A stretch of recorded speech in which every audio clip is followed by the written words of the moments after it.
A lot of people milling about downtown St. Petersburg for the Firestone Grand Prix of St. Petersburg, the season opener for the Verizon Indycar Series on a spectacular 70-degree day here in the Sunshine City. Say they get 361 days of sun a year here in St. Pete. So let's show you this 14-turn, 1.8-mile course that they've carved out around the city streets and the features around it through the eyes of some of the drivers who'll compete on it today. Turn 1 is always a hot spot. That's a great place to try and overtake people, and you always see that. And it's very challenging break zone. It's really bumpy. I think we've seen over the years, starts, restarts, passing attempts, all of them have gone horribly awry in turn 1 at one point or another. So for sure, that's the most dangerous part. My favorite part of the track is probably turn 4. It's a risk-reward kind of corner where you can really smoke it in there and get some lap time out of it, but it can bite you as well. The toughest part of the track is turn 4 through 9. It's all surrounded by wall. If you make a mistake there, you're going to hit cement. It's super tight, super technical, and every inch of space that you can get at apex is a little bit more speed you can carry. But if you've seen some of the highlights, a lot of guys have crashed in these corners. It's easy to do. Into turn 10, another good passing opportunity there actually. It's a bit bumpy on the brake zone. Good old-fashioned 90-degree street course corner. I really like turn 10 actually. Leading up to the 13, which is the last kind of like long corner. And it's extremely important because you not only can be passed there, but you can pass a lot of people on straightaway. You get tons of understeer in the hairpin. You're trying to just keep the understeer out of the race car, get the thing pointed back on the straightaway, and then fight for traction to get back on that really slippery straightaway and get you across the start-finish line. Albert Whitted Park, Al Lang Stadium, Pioneer Park, the Dolly Museum, First Street, Southeast, Central Avenue, and Weldon Way. Some of the landmarks that comprise the Firestone Grand Prix of St. Petersburg course. They laid the first block to set it up February 22nd. It'll be back to its original use by Thursday. Let's go trackside and get the command to get it started. St. Petersburg race fans, are you ready? It's time for those most famous words in all of sports. From your Tampa Bay Buccaneers, here's wide receiver Vincent Jackson to give the command. Drivers, start your engine!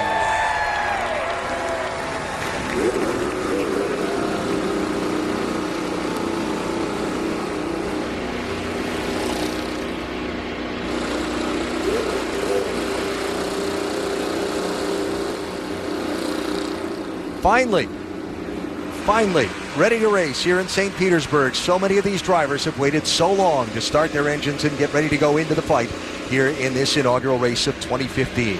To pit road we go. Here's Dr. Jerry Punch. In a series that prides itself on innovation and technology, it's important to remember it is still the human element that determines who wins and loses. We've already told you the new aero kits will challenge the drivers, but what about the crew members? These guys that go over the long change tires, they're going to be challenged too. Take a look. This rear tire is in a very, very tight box. It's going to come off straight, go on straight. And they say, hit your mark. If you're too far forward or back, you lose valuable time. And for the front tire changer, he's got to be very careful not to catch his air hose on that front windlet. That could shear it off. Create a serious problem. Let's go to Rick DeVos. Well, if you look up the word dominant in an online dictionary this weekend, what you're going to see is a picture of Team Penske. If anybody thought that adding an extra car to that team was going to cause them to miss a step, well, they're very mistaken. They qualified 1, 2, 3, 4 on this grid. They own the front section of it. Oh, yeah, that new kid, Simon Pagenaud, he qualified second. Might have had the pole, except there was a yellow flag on his final lap. So what does all this mean? Well, for the other teams, it's going to be hard to catch up. And for everybody else, it's going to be a great battle to see who the top Penske driver is going to be. Jan Beekes? And Rick, when you talk about everybody else, you certainly have to consider Andretti Autosport. You heard Ryan Hunter-Reay say, we just don't have the speed we need right now. So for Marco Andretti, this timing stand, Michael Andretti there as well, they've been taking their car and doing longer runs on used tires. They say, we don't have the speed, we need a great race, we need to stay out of trouble, and that's job number one. Alan? So we'll watch for the strategy to be played by the Andretti camp today. The cars are on the track. 2 parade and 1 pace laps before the green flag. The green waves after a word from your ABC station.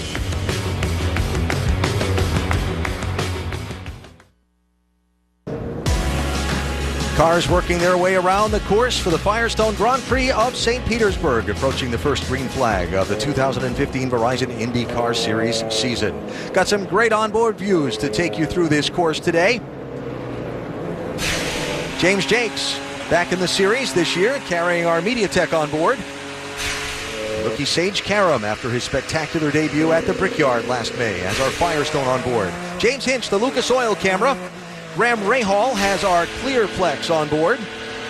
And Charlie Kimball has the Norvo Nordisk onboard camera. Talk about Marco Andretti. He's got the Mutual of Omaha on board today. Ryan Hunter-Ray is carrying our AutoNation camera. Tony Kanaan with the NTT data on board. Simon Pagenaud now with Team Penske carrying a Verizon on board, and on pole, the champion of a year ago and the winner of this race a year ago, Will Power, with a Verizon onboard camera. And the field being led around by the Honda two-seater. Enter at shophonda.com for a chance to start a Verizon IndyCar Series race in the Honda two-seat IndyCar driven by Mario Andretti. Mark Wilson is on board today with Mario. I'd like to be on the track with Mario when the green flag waves. I know you guys want to be driving yourself. I'd rather have Mario driving me. Well, the question is, would you sit in the back seat with Mario driving? Because without question. Without question. For the two of you.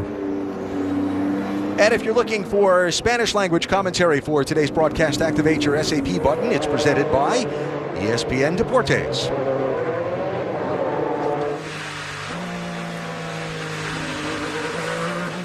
So 110 laps is the distance today, 1.8 mile circuit, just a little under 200 miles. And there have been 10 previous races here at St. Petersburg, and 5 of them have had cautions on lap 1. So a 50% chance, if you like to explain things in that way, that we're going to see the yellow flag before they finish a lap. And a lot of that chance happens in turn 1. It's a very tricky corner, and with the braking distances haven't been shortened here, with all this new downforce they have on the car, I think it's going to be even more difficult to pass her than it was in the past. Well, you can see all the marks on there, and because it's an airport, sometimes people get it wrong. This is the escape road that drivers can come down and get their cars turned around and rejoin into the race. But you obviously don't want to end up there, but I assure you, throughout the day here, we'll probably see somebody down there at some point in time. Here they come. Will Power, the black and white number 1, to driver's right, leading the field to the first green flag of the season. We're underway in St. Pete.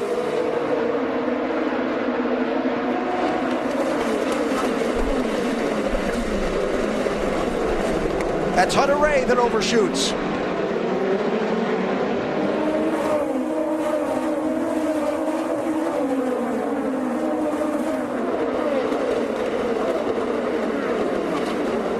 They all make it through. A lot of guys trying to take advantage of the start of a race when everybody's packed up to try to get past the car in front.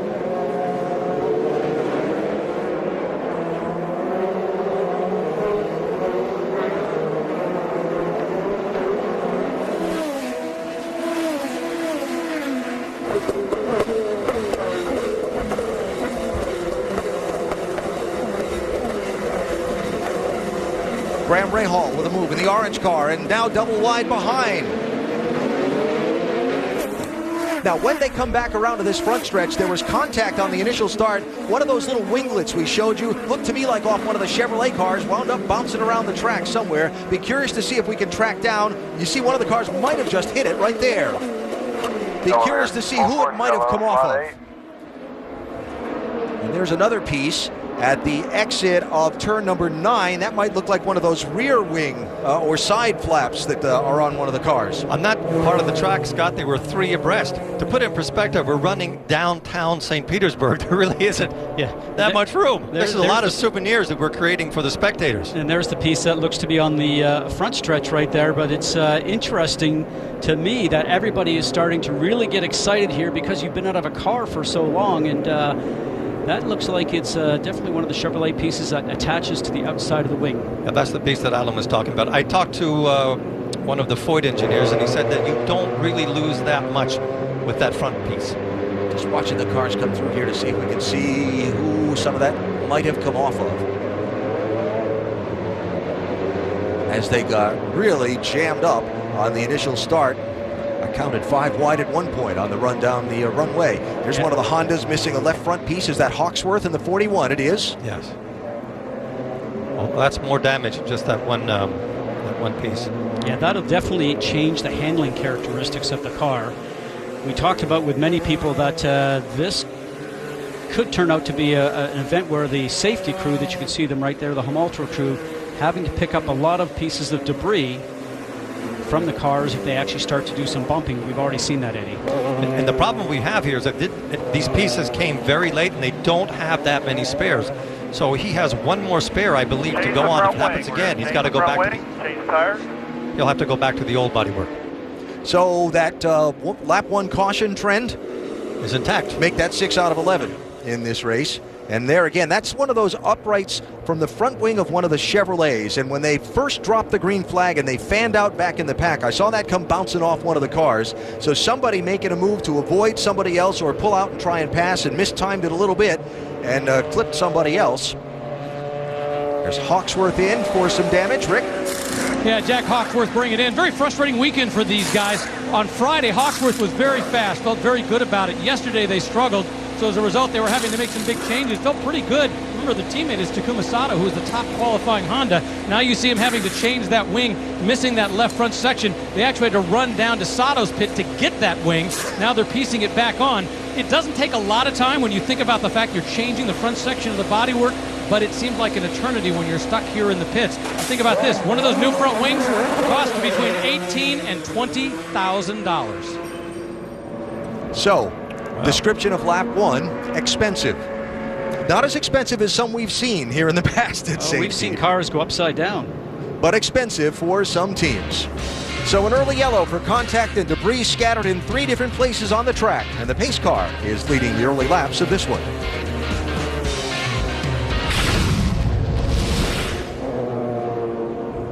Early caution in the Firestone Grand Prix of St. Petersburg, season opener for the Verizon Indycar Series. Debris in 3 different places on the track after contact between cars on the initial green flag. Quick reminder about some upcoming motorsports on the ESPN ABC family of networks. The SummitRacing.com NHRA Nationals from Las Vegas can be seen in a couple of weeks. Qualifying April 11th, 6 Eastern ESPN2, with final eliminations on April 12th at 8 Eastern, also on ESPN2. And for the Verizon IndyCar Series, after a week off next week, race 2 is that much anticipated debut in New Orleans at the NOLA Motorsports Park, the Indy Grand Prix of Louisiana, April 12th, 3 Eastern. See that brought to you by our friends over at NBC SN. So getting the 1-to-go signal here, and we'll go back racing after an early 4-lap caution. And to say that there were some bits and pieces scattered around on the opening lap would be a fair assessment. Watch. What happened in the back? Yeah, matter of fact, the car on the right. Is that Filippi? Filippi, I believe. Ends up hitting it. You can see how far this stuff just flies through the air. He really dove down there into turn 1, but there was already some contact because some of the cars in front of him were already hitting some of the debris and knocking it over to the left also. That's another look at the front of that car. He might be missing both of the front winglets.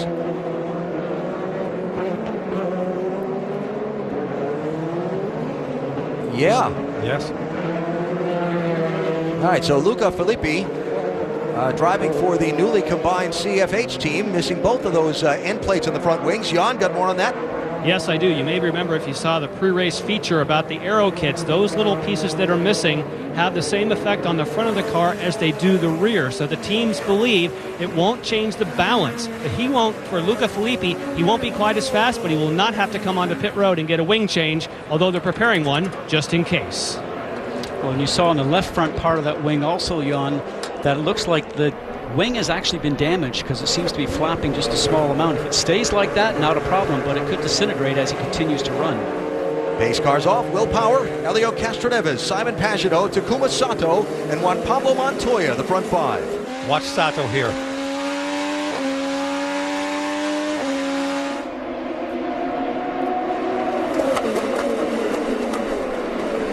Under attack and gives up a spot to Montoya. So the Penske's are now 1, 2, 3, and 4 again.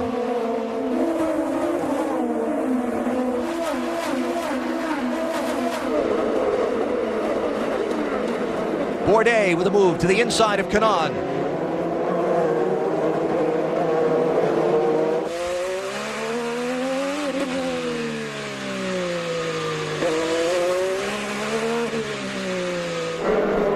So that puts Sebastian Bourdais up into 6th position.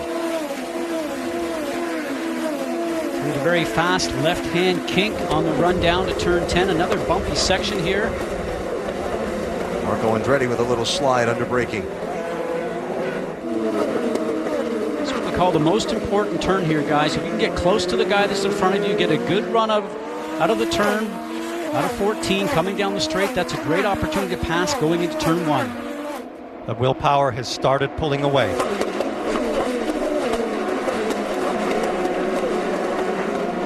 You can see how bumpy it is here for the drivers, especially, whoa, some contact right there. Big move to the inside. That was Stefano Coletti, I believe, trying to make a move. Just a little bit of contact with the 83 of Charlie Kimball. Now Charlie's going to go back after it. Remember, if you just ease up a little bit too soon in the braking zones, the drivers behind you will take advantage of it. Another driver that's doing quite well is Andretti at this point.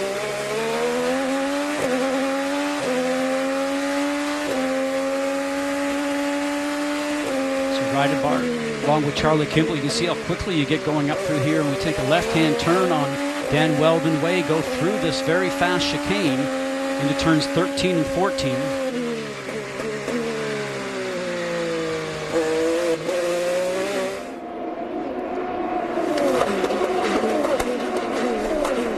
So Penske, the first 4 spots. As you see some of the field come cycling through.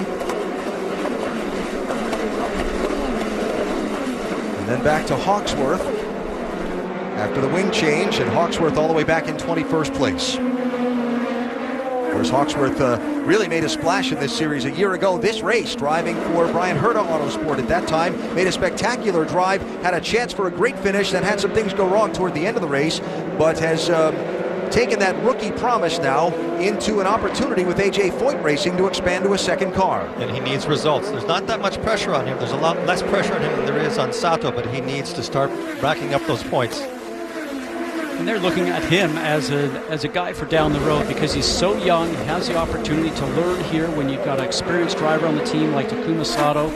So all the drivers will retire at some point in time. You want to work on your younger drivers as soon as you can to get them into the system. Rick DeBrule?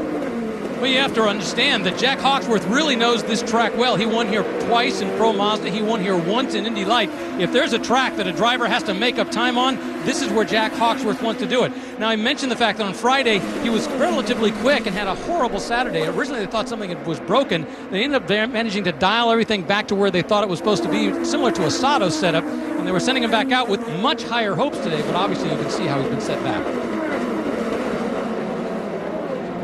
So Jack Hawksworth running in 21st place, part of a group there, a trio that includes a couple of new guys in new places. Just in front of him is Gabby Chavez in the 98, the 21-year-old, formerly of Columbia, now living in Indianapolis. He has replaced Hawksworth with the Brian Herta Autosport team. And in front of Chavez is James Jakes in the 7th, Sam Schmidt Racing.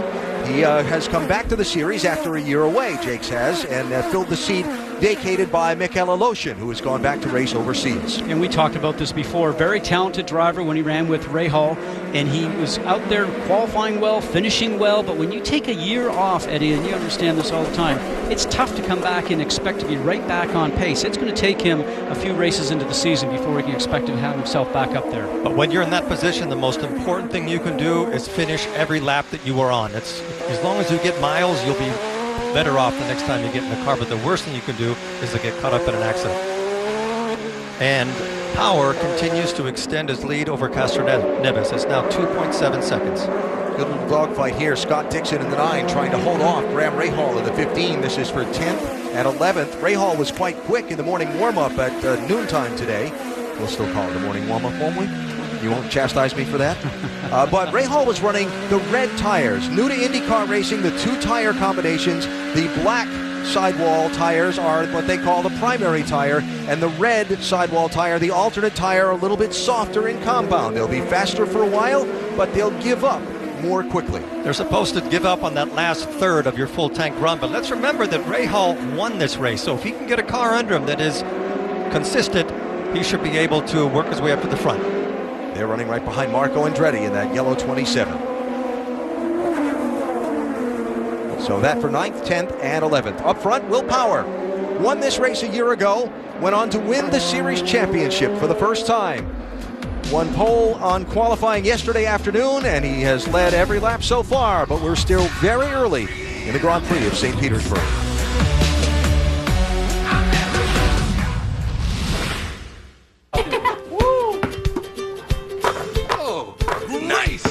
A shot like that calls for a post-game celebration. Share what you love with who you love. Kellogg's Frosted Flakes. They're great!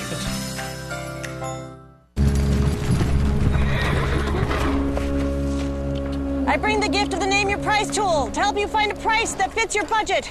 Take it all! Uh-oh. The Name Your Price tool. She's not to be trusted. Kill her. It'll save you money. The Name Your Price tool isn't witchcraft. And I didn't turn your daughter into a rooster. She just looks like that. Find the witch! The Name Your Price tool, a dangerously progressive idea. Build Sebastian Vettel's Red Bull Racing World Championship winning car. Unique and radio control ready, complete with a powerful nitro engine. Go online now to buildrb7.com and get your first monthly pack free. Just pay shipping. Discover how you can build and drive this stunning scale model with high quality parts and step-by-step instructions. Go online to buildrb7.com now and start for free. Limited time offer not available in stores. It's been a rip-roaring second season for Marvel's Agents of S.H.I.E.L.D. And now things are about to get real. There's no need for the gun. I can explain. Can't wait. Just tell me who you're working for. A mutiny rises. I didn't want this. And the agents face the ultimate takedown. You need to run. Now. They're coming for you. Edward James Olmos guest stars on a new Marvel's Agents of S.H.I.E.L.D. Tuesday at 9/8 Central on ABC.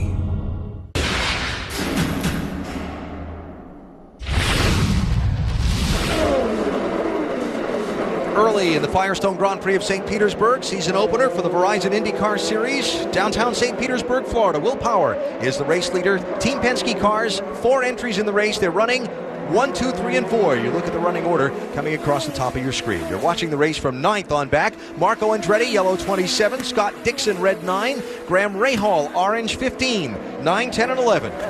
You know, this is a group of cars that know they don't have the speed to be able to compete with the Penske cars, so I think what they're doing right now is they've turned back their fuel mixture. They're running a little bit lean, as we call it, trying to get some better fuel mileage and just put down some laps, and hopefully the race turns in their favor, because the lap times that they're running right now just a little slower than what we're seeing running up front. So, you know, maybe that's their plan. I don't know about Rahal. He looks like he's very busy and he's trying to get ahead of Dixon. I think Dixon would like very much to shake him off, but it doesn't look like Marco Andretti is slowing Dixon down. So they're it's a strange battle here. I would almost give Rahal the advantage out of these 2 cars that are ahead of him, which is good to see. I love to see him do well here. Check out our Honda telemetry on Graham Rahal's car. Watch the miles per hour. Remember, these are city streets they're on right here. And watch on this next run up the Oceanside Street, Bayshore Avenue, how fast they go on a city street. And there's no margin for error. Look how it goes down from 152 to 60, 59.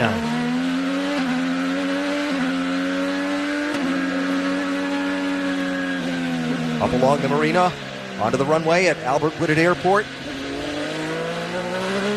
So important to exit that corner. I was say the same thing. You got to time it right and get that run going down the straight if you want a shot at getting into a draft and passing the car in front of you. Now we have the push to pass, where you have the opportunity to push the button on your steering wheel and get an extra boost of power. That these drivers have 10 applications and it lasts for 15 seconds. Too early in the race to use it right now. So we see Dixon just putting his nose in there, just letting Marco know that he's back there. Oh, Marco knows. Into the parking lot of Al Lang Stadium, spring training home for baseball teams for many years, no longer used for that. Now onto Central and back onto Bayshore. He's gaining a lot of time turning into these slower corners.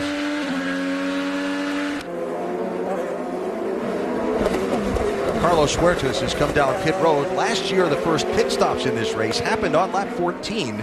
It's when the pit window opened. Now, we had the early full course yellow, but we are beginning to be in the window where we can see the first of the fuel strategies played out. Another guy that's starting to join this group right now is Stefano Coletti. And you can see that he's now just starting to come up behind Grant Rahal. The driver that's now running 12th, started 17th. Very interesting. When I first met him at the Barber test, that was over in Birmingham, Alabama, all the drivers had an opportunity to do some testing on their equipment before we came to the first race here. Been running in Europe, had only been to the United States just a couple of times when he was running in Formula BMW. He's been running in Europe and winning over there. 25 years of age, will be 26 next month. But he's moved over to Indianapolis, doesn't know anybody, but it shows his commitment to motor racing. He's going to move here, get to know the team, and you know something, he's doing a very, very good job. And they must have something in their family that's genetically aimed at speed. His sister is an Olympic downhill skier. In both, just imagine that. Both of them doing something like one racing, the other one is skiing. I saw that. Coletti from Monaco, driving for the KVRT team. 8 wins in 90 races in the last 4 years in the GP2 series. So an accomplished driver over there, and now taking his crack at the Verizon Indycar series. For those that don't know it, the GP2 series is the feeder series into Formula One. Update on the 4 from Rick. Talk about the fact that his strategy has changed because he's doing well in this race. They were originally going to have him come in about lap 14 for an early pit stop, but as a result, they decided to leave him out there because he's doing so well. Doc? Hinchcliffe in for a pit stop, front wing change, air pressure change. They went from the primary to the red tires. Hinchcliffe's got his hands full, car sliding, concerned about some rear tire wear because of the sliding of the car. The first of the contender cars to make a stop. Beginning to see some other teams starting to lay out the tires on the pit lane. Looks like we'll see Sebastian Bourdais in momentarily in the 11. Bourdais running 6th at the moment. Mentioned the tires. I described the tires earlier as a refresher. First race of the new season. Just the button on that rule is you have to run each of the compounds a minimum of 2 laps in the race. So you can run the reds all race, but for one stint, at least for 2 laps, you have to put the primary tires on. Seeing more crews laying out the tires here. So if you consider the fact that Coletti is not on reds, he's doing very well. Okay, here's Ryan Hunter-Reay in. Doc? Ryan Hunter-Reay, the defending Indy 500 winner. Boy, what a handful this car's been all weekend. Andretti, he told me this morning, said we are not where we need to be. We have some serious handling issues, and they made a ride height change this morning, helped a little bit. Now a 4-tire change. He goes to the primary, the black tires, on his first stop. And it was Carlos Munoz who was in behind Hunter-Reay. That was Munoz's crew in the pit lane, not Bourdais, as I said a minute ago. I apologize for that. That's one of the most difficult moments you can have when you're leaving the track on that in corners 2 and 3 with cold tires, Scott. Oh, we've seen some past champions, Indy 500 winners come out of there and pancake the wall, as we call it, with a very embarrassing moment. But you're absolutely right. Trying to tame the 700 horsepower that's in these cars. And until those tires get the right temperature, they don't have any grip. Don't know about you, but I'm really happy to see that Team Penske and Will Power and their sponsors and so on carry on that open wheel tradition of using number 1 for the series champion. To Jan. Luca Filippi is making his stop, and again, they will assess that front wing to see if they want to go for it. Very unlikely they would do that under green. See, they crank some more in. They've lost some flaps, so you can add some with the adjuster. So Luca Filippi trying to make the best of a little less front downforce. Remember, he was involved in that front straightaway at the green flag contact that knocked some of those bits and pieces off the front wing of the 20 car. Still the best fight for position on the racetrack. Marco Andretti separated a little bit, but from Scott Dixon in 10th on back, they're packed up there. Well, Marco's trying just to get a little bit of a run because he knows that pit stops are coming up, so if he can get just a bit of an advantage. He's in the pits. And here he comes right now. He wants to be just ahead of those guys before he gets in. Andretti carrying number 27 this year instead of 25. No way. 4 tires, full set of fuel. Tires, brand new. And when they talk about brand new tires, they always tell the drivers that because when you're on sticker tires and you leave the pits, the car has a much different characteristic. So no changes other than those sticker tires. Marco Andretti did long runs today. That's 7.8 for his pit stop. He said, we are focusing on long runs on those primary blacks. This is where he needs it to pay. Oh, and you see the competitors coming out just in front of him when he was going down pit lane, ready to exit. If you noticed a blue flashing light that was on the left-hand side, that's to alert drivers that somebody's coming out of turn 1, and they may meet up with each other when he gets back onto the race surface. So a good indication for him, and he probably knew just to keep an eye to the left to make sure you don't end up running into someone. Now we'll see if Dixon can pull away a little bit from Rahal, but I don't think he'll be able to. It looks like Rahal has got a good car underneath him today. A lot of changes on Graham's team since last year. Bobby said he had to get in there. His father, Bobby Rahal, who is the team owner, as you see Graham Rahal closing up to Scott Dixon under braking. They said they need to go in there and give him a package that he could go out and be competitive with. Graham's worked hard in the off-season throughout this winter training. And some new engineering and some new blood in there, and maybe a renewed focus for Graham Rahal, which is something that he probably needed, because when your season's not going well, Eddie, and you understand this, you sort of get behind the 8 ball just a little bit and you lose that desire to drive at 110%. A lot of people thought that maybe Graham had that in him last year, but now results have to be there. They need to get back up front and get that Rahal name back into winter circle.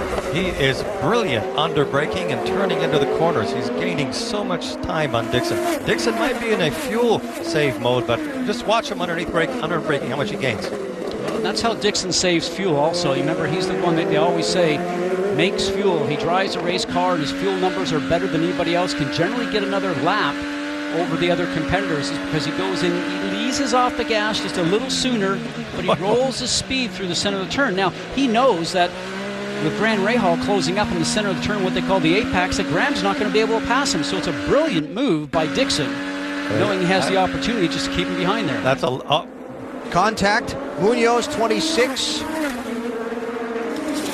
And more souvenirs. Yeah, and Simona Di Silvestro, who's actually with the Andretti Autosport team. Oh, there you go. Now, Simona had just come off the pit lane. Remember you talked about how tricky those tires can be when you just come off the pit lane? Yeah, you know, and that's something you just want to wait until Simona's going down the next stretch to have an opportunity, you know, and that's between 3 team cars that were right there. So Munoz back on the pit lane to address the damage. That was uncalled for. Also on the pit lane, the race leader, Will Power's in.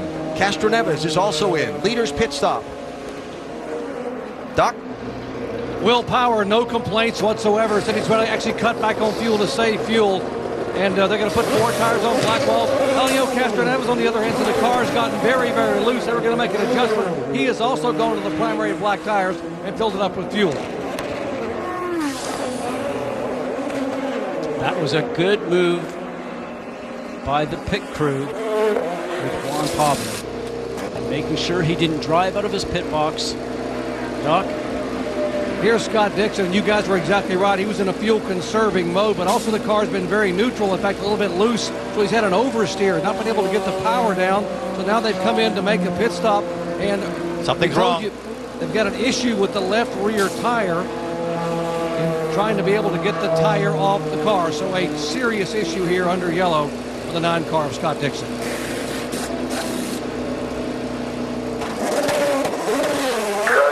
Clear. Well, that's going to cost him a lot of ground, and we'll see how much after the pit stop cycle out. Here's Sebastian Bourdais. Jan? The reason that the leaders are taking this opportunity to pit is there was a call that went down up and down pit road, possible caution. That's why they dove in. They don't need necessarily all the fuel now or tires, but you have to protect yourself in case they go to a full course caution because they close the pits. Charlie Kimball also getting service and making sure he doesn't get caught out by a caution. So Simon Pagenaud is now the race leader, not having made a pit stop yet. Then Joseph Newgarden is second. And then Will Power now running third after almost everyone has cycled on and off the pit lane. Maybe Pagenaud at this point is on a different fuel strategy. If he doesn't come in soon, he's in the pit. No, yes. There's the pit road speed begin line. And Pagenaud has the first pit stall. Rick? The original plan was to bring Simon Pagenaud in on lap 27. Obviously, as a result of this, they've decided to bring him in just a couple laps early. The one advantage, because it's a new team, he is at the very beginning of pit lane, so it's a nice, easy in, and with no one in front of him, a nice, easy out. So the pit stop cycle is complete, and Will Power has opened up some ground on second place. A lot of action between the walls on the streets of St. Petersburg. We're back after this from your ABC station.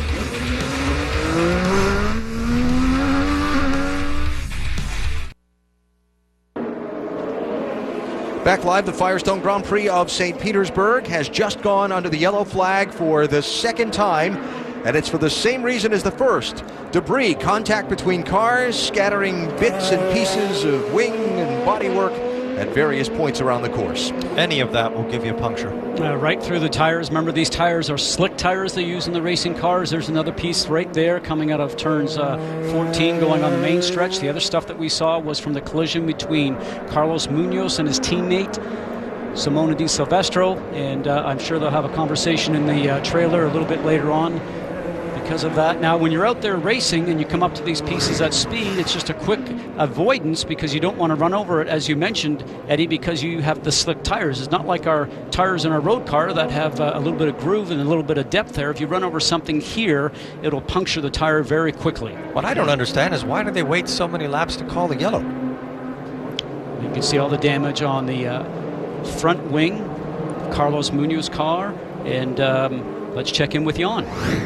And I can answer Eddie's question, of course, speculating, and that is that if there are some pieces of debris on the racetrack and some people make it into pit road and they stop, the stewards will look very carefully about going full course yellow. It closes the pits and puts everybody else completely off of sequence. You could see through those replays, more and more pieces of cars were coming off. They waited as long as they could to give every person an opportunity to pit, then close the pit, because if it ever goes full course caution and you're closed and you haven't pit, you go straight to the back. Thank you. So yellow flag number 2 for debris on the race course. Of course, the top of the screen, the place where the Tampa Bay Rays will play their home games starting in just a couple of weeks. And I have no doubt we'll have plenty of the Rays on our ESPN Major League Baseball coverage throughout the season. So Scott Dixon, we saw him having troubles on the pit stop. He came back out on the racetrack in 22nd place out of 24 cars, 52 seconds behind the leaders. And then the yellow came. Do we want to try and fix something or whatever's wrong with the car? We're talking about it now, Scott. Pits will be closed. We'll get a plan here. Yeah, but the only penalty is to go to the back, which we're already at. Copy that. We're working on a plan here. Scott wants some work done on the car to improve the handling of the car, to get some more speed out of it. And his point was, we can come in there and do this because we're at the back already. And more on the Dixon situation from Doc.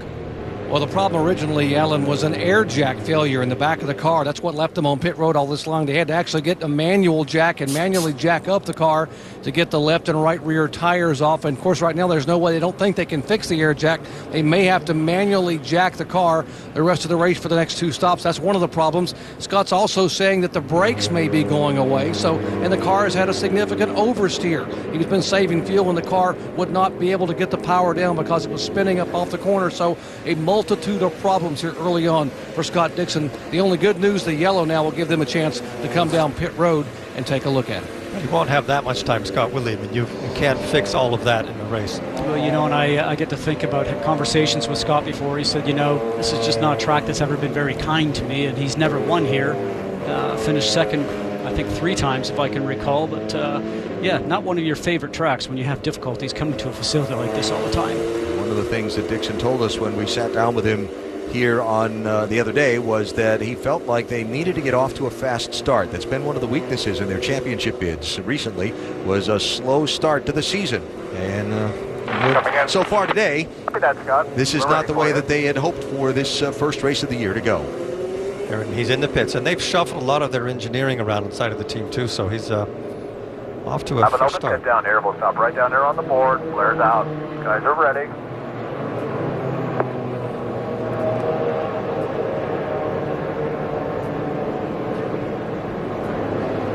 Okay, right on the board for us.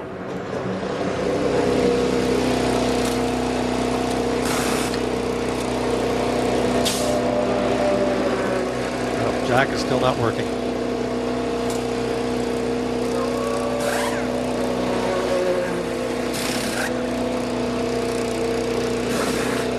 So you see they're going to take out the manual jacks for both the back and front of the car.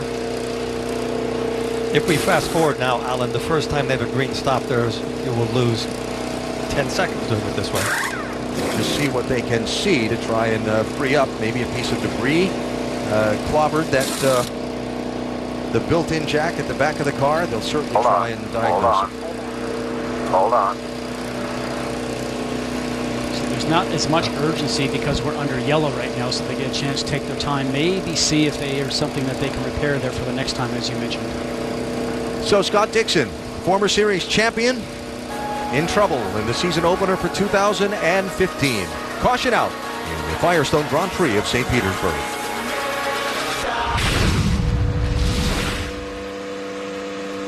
Still working to clean up a lot of the bits and pieces that were dropped on the course in the Firestone Grand Prix of St. Petersburg after contact between cars. Second full course yellow of the race, the other also for debris that happened after some contact between cars on lap 1. Reminder, the SummitRacing.com NHRA Nationals from Las Vegas can be seen on ESPN2 in a couple of weeks. April 11th, we'll have qualifying runs for you at 6 Eastern Time. And then the final eliminations on April 12th at 8 Eastern, also on ESPN2. And for the Verizon IndyCar Series, next race is at NOLA Motorsports Park, the first Indy Grand Prix of Louisiana, April 12th, 3 Eastern on NBC SN from the Big Easy. As you saw in our side-by-side coverage, they were pushing Carlos Huertas' car back toward the garage area. Rick? Yeah, Carlos Huertas, one of the winners from last year in Houston. This year already out of the race. What put the car out? I think something on the steering column because I couldn't turn properly to the right, so it was getting really difficult to turn to the right. I put a lot of lock on in the car, and it would turn like half of what I wanted, so yeah, that was it. What was it like out there for those opening laps? I mean, a new season, were people respecting body work, or was it just like a regular start and no one cared? Well, like normal. I don't think there's big difference. Obviously, if you touch a little bit, big pieces come out, but very similar. All right, once again, Carlos Huertas, unfortunately, out of the race today. Alan? All right, Rick, thanks. So the 1-to-go signal being shown to the field here. Scott Dixon pitted a second time, and he will be at the tail of the field. And you look at the front of the grid, and Will Power has led every lap, picking up right where he left off when he claimed that #1 by winning the series championship at the end of last August. Not only has he led every lap, but he's always managed to put a gap between himself and his teammate Castroneves. So he has been on a roll ever since he's been here. 6th straight season, Powers led laps in the opening race. Of course, Simon Pagenaud did lead a couple on an exchange of pit stop, but other than that, it's been all Will Power. There is Helio Castroneves running second in the 3. Getting a little warm up on the tires for this restart. And Foyt's car is running third with Hawksworth. Now, Jack Hawksworth did not pit under this yellow flag when everyone else did. Remember, Hawksworth had the damage to the front wing earlier on the 41 and made a pit stop now 27 laps ago. He'll be in soon. Rick? Interesting, they were good. They had tires out there. They were ready and set up, but they decided they wanted to leave them out a little bit longer. The one interesting thing that Hawksworth has been saying on the radio is he doesn't think the red tires do as well as the black tires. He's saying he thinks he's giving away with the red tires. He wants to get back to the blacks as soon as possible. So Hawksworth running third. Pagenaud is fourth. Montoya fifth. Then Bourdais, Sato, Kanaan, Newgarden, and Kimball the top 10. And here they come toward the final corner and the restart. Let's watch.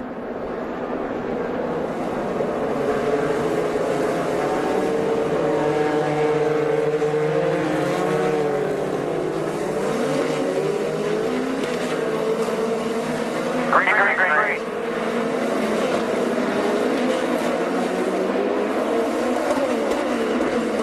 Whoa, Montoya passes 2 cars and holds on to it.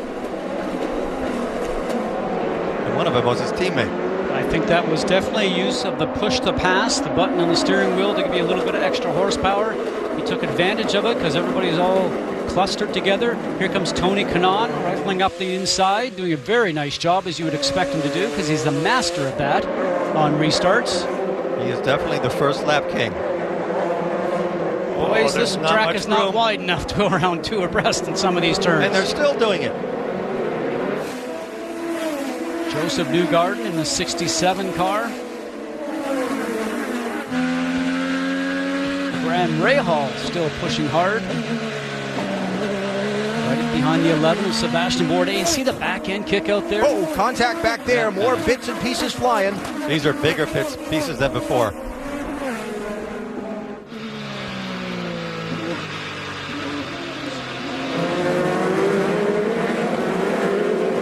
Yellow flag for debris. That's Marco Andretti's car, I believe, that those pieces came from. That looks like it's from the back.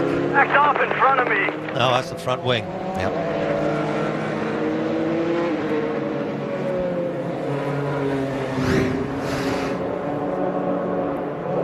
He's wagging the tail. His foot was on the gas. And he was trying to get around. No, he hasn't done it yet. Like he was trying to get around Chavez, and he just maybe misjudged the space, or Chavez lifted off and he clipped him. Watch the car on his left here. That's Andretti just in front. Yeah, he clipped him on the way past. A little mistiming on Marco Andretti's part. So third yellow flag of the race, and that are some of those 200 parts and pieces in the Honda Aero kit scattered in a way that they're not intended to be. They seem to be more delicate than last year's, but boy. That is a Honda-powered car, and they have talked about that. There's so many winglets on these Honda cars that putting a lot of pressure on the main plane of the wing, the big, large piece that goes from one side of the car to the other. So I'm just wondering if those pieces themselves are just flexing a fair amount and being a little bit more brittle. It's not a NASCAR. You're not supposed to hit people with it. So you cannot build a wing that allows you to run into the back of somebody. Let's check with Jan. They're preparing a front wing for Marco Andretti if the pit's open, if in fact he needs that. I can tell you, when you say about they don't seem as strong as in the past, and yes, when you see that damage, when the pits do open, he will definitely need a front wing. Remember, when you make all these new pieces and these new flaps, they need to add up to be the same weight as the original Dallara piece. So more flaps, but same weight means they have to be lighter. So they do use very high-tech materials to build all these pieces, but by design, because you don't want to add weight to the car, they probably will not be as strong. Good to have Jan, former driver and veteran broadcaster, with us on our ABC IndyCar telecasts for this season. So Marco Andretti having a decent run despite struggling throughout the weekend. Now running back in 13th and probably going to give up some spots, and it's been an expensive day for some of the Honda teams. There's a new chart for us. Yeah. The wing destruction. Honda 3, Chevy 0. Every now and then we keep track of different things that are unexpected.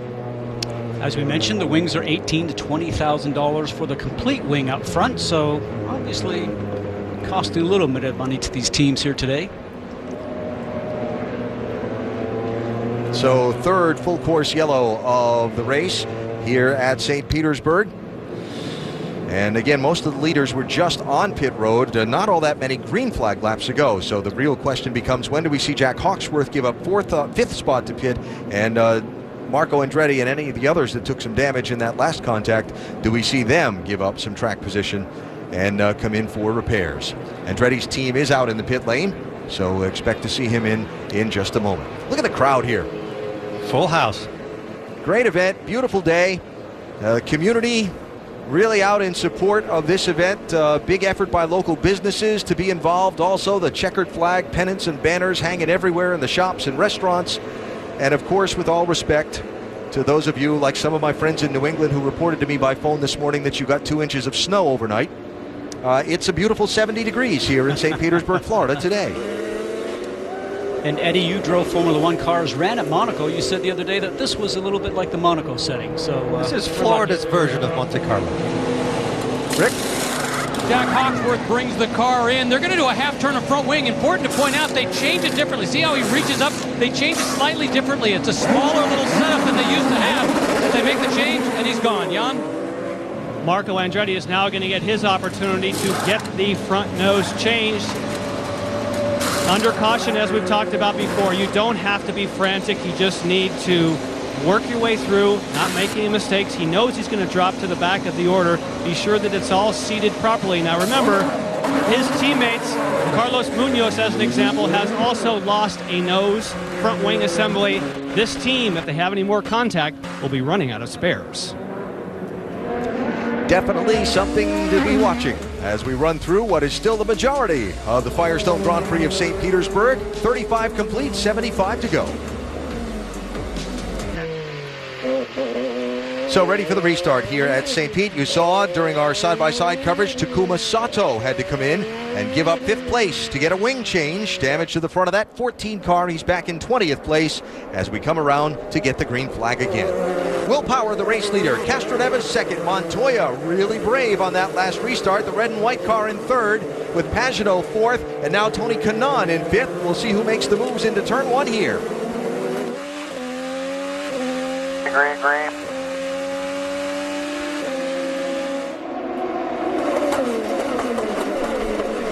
Penske, 1, 2, 3, 4.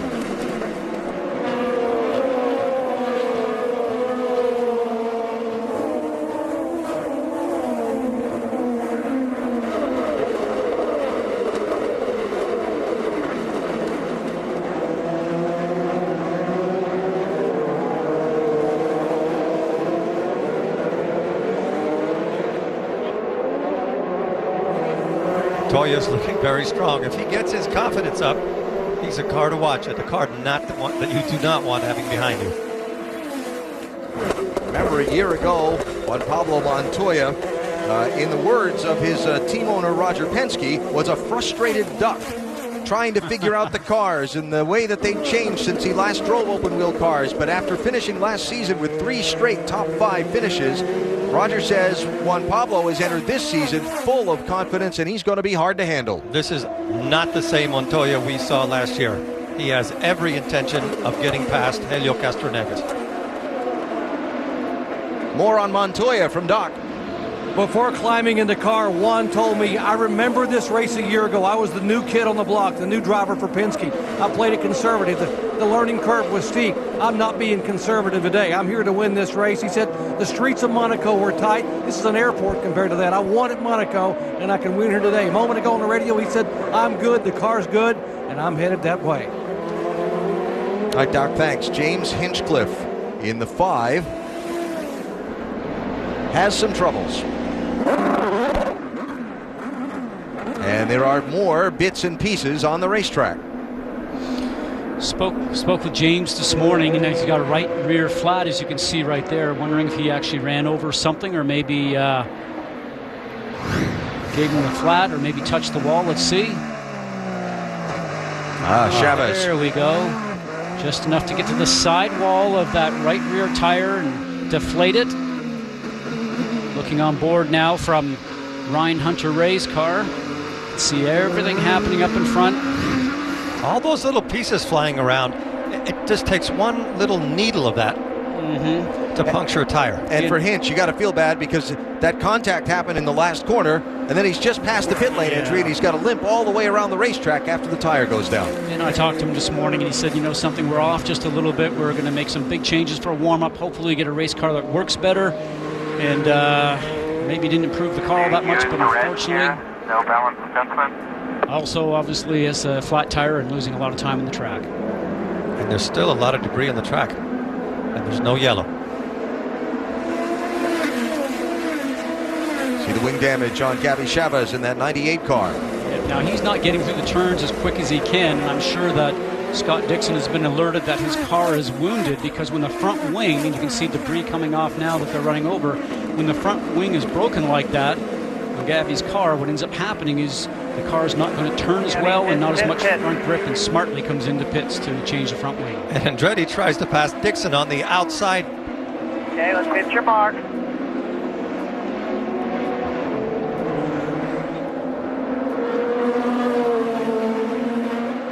Which one to look at? A couple of them side by side here into turn 1. That is Coletti 4 passing James Jakes in the 7. And then behind them,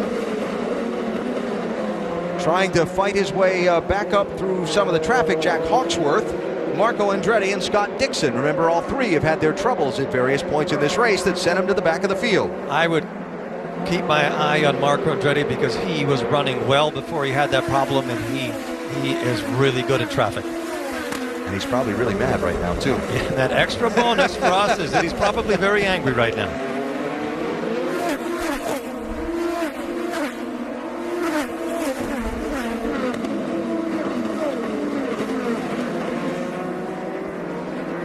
Simona Di Silvestro passing Sage Karam. So Di Silvestro back in 18th place, Karam in 19th.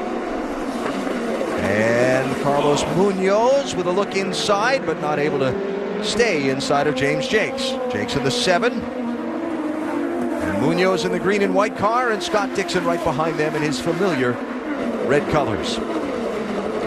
Now, as you're diving down to the turns right now, last year you might have been a little bit more aggressive to try to get the car in beside the competitor that's in front of you. But now everybody knows that the front nose is really so crucial. You can't knock the wings off. We've seen that happening here so much today. You can't go in there and maybe do little bumper cars like you did last year, Eddie. So, and then if you add the fact that you have so much more downforce and you can brake later, there's less braking distance. So there's not that much time for both drivers to adjust their positions as they go in. That's why you see a lot of these noses flying off. Yeah, and I want to play devil's advocate with you here for a second, my friend, Mr. Goodyear. Respectfully, because you've driven these race cars, but I haven't. But come on, you're not going to tell me a race driver is going to be patient. He sees the possible opportunity to stick the nose in there on someone. He's going for it, right? That's his nature. Absolutely going to do it, but maybe going around the outside as we're watching here right now might be more the answer instead of risking your front wing. But, I think at this point in the race, you're going to go, okay, maybe I'll try next lap when I have an opportunity to be up beside the car just a little bit more. I agree with you, Alan. In the last 5 laps, that's what it's going to be all about. We've seen some pretty interesting moves and some pretty interesting contact in this one for sure. Out of this group of 4 cars, I would say Marco Andretti is the quickest. Love this look. You can see how narrow it is here between the walls. And Eddie, you and I have driven on these courses before. Remember, this is not a race track. Here goes Dixon. Sorry. Here goes Dixon in a really difficult spot. Yeah, very difficult.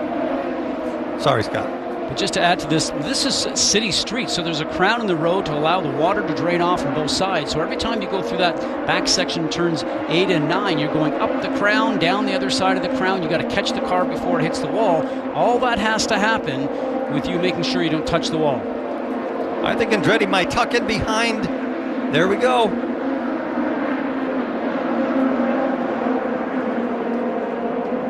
Boy, that is tight through turn 1. What a great camera angle. The streets of St. Petersburg.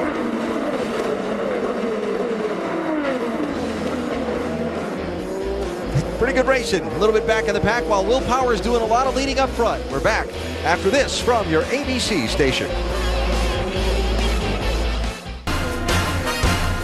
Beautiful day for a sail on Tampa Bay.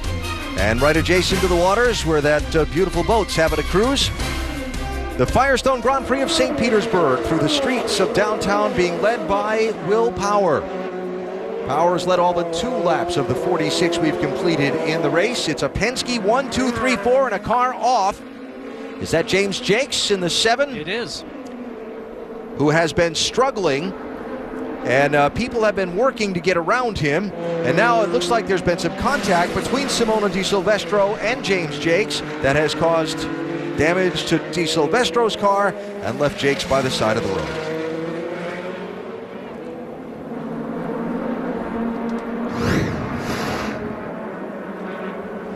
Here we are right through and going into turns 13 and 14. Looks like Simona just miscalculated her braking zone. Let's look backwards now from James Jakes. That wasn't even close.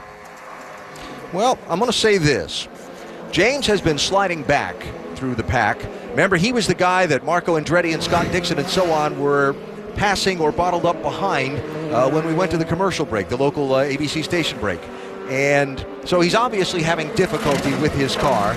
And I'll give Simona the benefit of the doubt, and James having difficulty with his car, and Simona that he just got off the gas and on the brakes for that slow corner a lot sooner than she was expecting. Sounded like that, yeah, because he rolled off of it very quickly and seemed to just coast there for a second. So, but the speed differential was enormous. Well, to Alan's point, I think he was really coasting in there. So Sad for Simona because this is one race that she has right now on her docket. She's trying to get another event with Andretti Autosport. Michael is very pleased, very satisfied when she tested with the team earlier this year. Remember, she was doing a great battle here a few years ago. Here, with Kanaan. With Kanaan, where she finished 4th. Now listen. Yeah, he's still pretty deep in the turn, though, isn't he? I think she's. That's going to be a racing incident, I'm sure, but I think she could have avoided that. But you're not willing to give as much of the benefit of the doubt as I am. Well, I think not. Yeah. No, there's just too big of a difference in speed. Okay. Well, full course yellow number 4 is out in this race, and the Andretti Autosport team has had a few front wings that they've had to repair today, and that's another one if Di Silvestro is going to be able to keep going on that 25 car. So going to be a difficult one on Michael Andretti's group here in the season opener, where the parts tally is concerned. From the last restart, Alan, Power has not managed to distance himself from Castroneves and Montoya. Pit stops here for the race leaders. Rick? Simon Pagenaud brings the car in, the first of them because he's so far down. They decide to go with red tires specifically because they think it's going to help him on the restarts. He hasn't had great restarts yet. Hopefully this will do the trick. Montoya will come in. He's on the black tires. He will stay on the black tires. Felt the car that was the best there. In front of him, his teammates, Helio Castroneves, putting red tires on, no adjustment. Will Power, red tires. Castroneves has Power on pit road and will take the lead as they exit pit road. Castroneves in front of Will Power for the first time today. Now, back to what you were saying. I was kind of thinking that they were both kind of playing cat and mouse, Power and Castroneves, with each other where fuel was concerned. How much do I need to use and how much do I need to spend just to keep the guy behind me? That's a good point, and I don't think we can figure that out in the booth, but he definitely was keeping him in hunting distance. And Pagenaud got bottled up leaving that first pit stall at the entrance to pit road and cost him a little ground on his stop. Still under caution here in St. Petersburg at the Firestone Grand Prix of St. Petersburg, season opener for the Verizon Indycar Series, and Jack Hawksworth is now the leader by not pitting under this yellow flag. Look at our Mother's Race rundown, some of the topics of interest through the first portion of this race. Ryan Hunter-Reay not having the kind of day we might have expected from the Indy 500 winner. You're just in the wrong place there.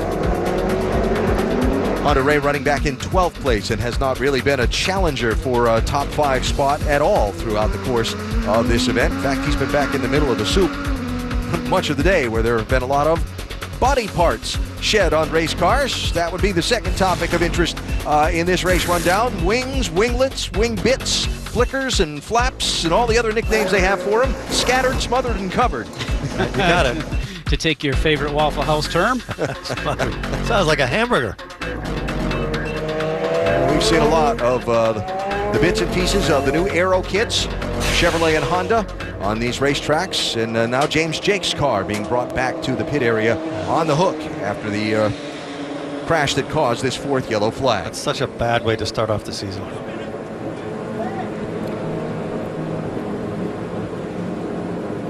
Now, there were a lot of close calls on pit road under this last set of stops. I mentioned Simon Pagenaud. They held him to get his car full of fuel, and by the time he left, he got caught up in some traffic. And Graham Rahal also in the middle of that same jam up in traffic on the pit lane. Whoa. So close, and as a driver for Graham Rahal, you're coming out, you're trying to avoid the car that's in front, and also the crew member. You do not want to hit the crew member, but then you get in the pit lane itself and there's traffic. That was brilliant reflexes from everybody involved in that, not to crash. Nice job, guys. I'm going to have to go clean my shorts out, okay? Yeah, I think he does. Well, while he's cleaning his shorts, they're still cleaning up the racetrack, and we'll clean up some business. Yellow flag in St. Pete.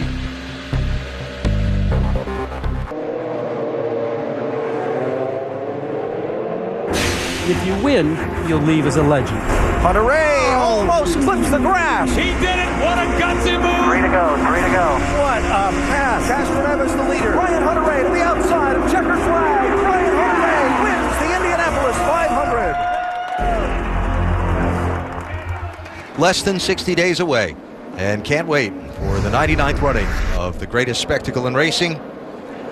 And the Verizon IndyCar Series kicking off its season. Our ABC coverage beginning the build-up to the 500 with the Firestone Grand Prix of St. Petersburg today from here in sunny Florida. Wrapping up the fourth caution of the race, shuffle in the running order. Jack Hawksworth and Sage Karam didn't pit. They're first and second in the 41 and 8. Then Elio Castroneves getting off pit road ahead of Will Power, who's dominated the race. Castroneves third, Power fourth, Montoya fifth. And here comes the green flag. Green, green.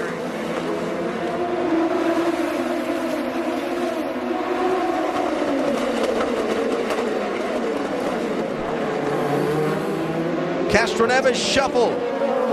That's a bad traffic jam. And Will Power right back to the lead. I saw another bit of a front wing flying on the front stretch too. Sage Karam did a nice move getting a draft and making it to lead, but already some more contact right there. You can see the back of Charlie Kimball's car has been contacted. So the rear bumper valance looks like it's now pushed up from Graham Rahal. Now that's a big piece. See, but not near as delicate as the front wing, so he'll just be smoking. My point of it being a big piece, that could hurt somebody if it flies off. He's being told to pit this lap. Here's Rahal looking inside. Turn 10, contact, and Kimball's around. Now,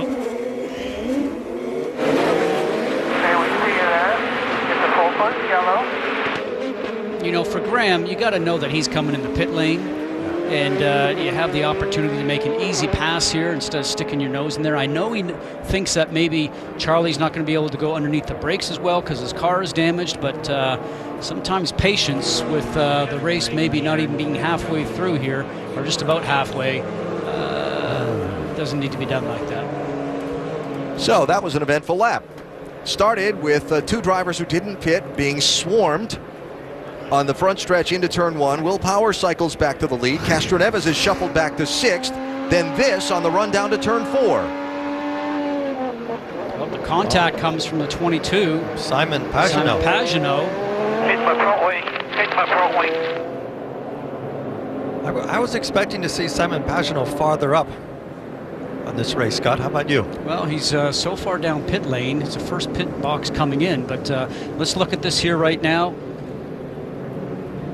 So Graham was trying to take advantage of it, but you know, you got two more turns until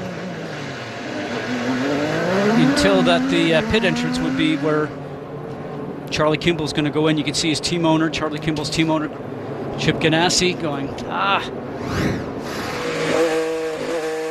Didn't say that race drivers always had patience, did we? No. The point I was trying to make, Alan, is that when you get in the back like that, things like that happen. Or if you're at the front end, it's less probable.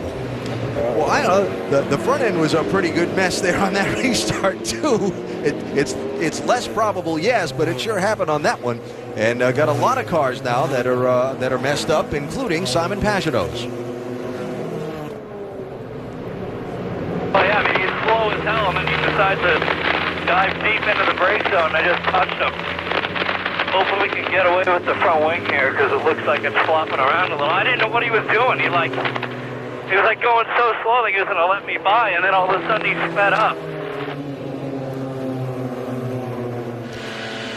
So Graham says that the wing is flapping around a little bit. If we can see the front of the car to see if there's any damage there. If he's lucky and he has no damage and the wing will remain intact, then he is no worse for wear. But Pagenaud's got a serious issue with his. He's missing that telescope, and it looks like another chunk is off also.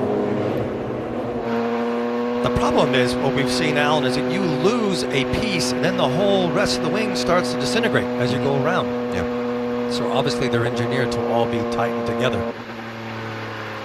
Well, Simon Pagenaud running in the front group for much of the day, but again, he has that first pit stall by his team being a new one and not having any entrant points from last season. They basically had the last pit stall from turn one forward, so he's at the first pit at pit entry. We saw him get jammed up there when his team had to wait on fuel, and he got out, got caught up with Graham Rahal and Charlie Kimball and all the others, and then on the big restart jam down to turn four, had the contact with Kimball, and the whole chain of events that led to Kimball winding up in the tires.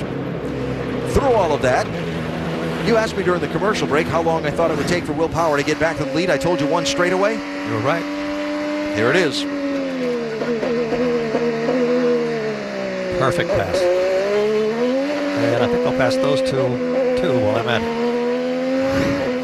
it. So far, looking at how this race has progressed, Will Power has continued where he left the championship last year as the undisputed leader of the Penske group. Now we play the game. Guess the number. What do you think the number of most cautions in a race here at St. Petersburg is? Oh, 5? Too low. It's 7. We're at 5 now in this race, and we're just at halfway. Back after this from your ABC station.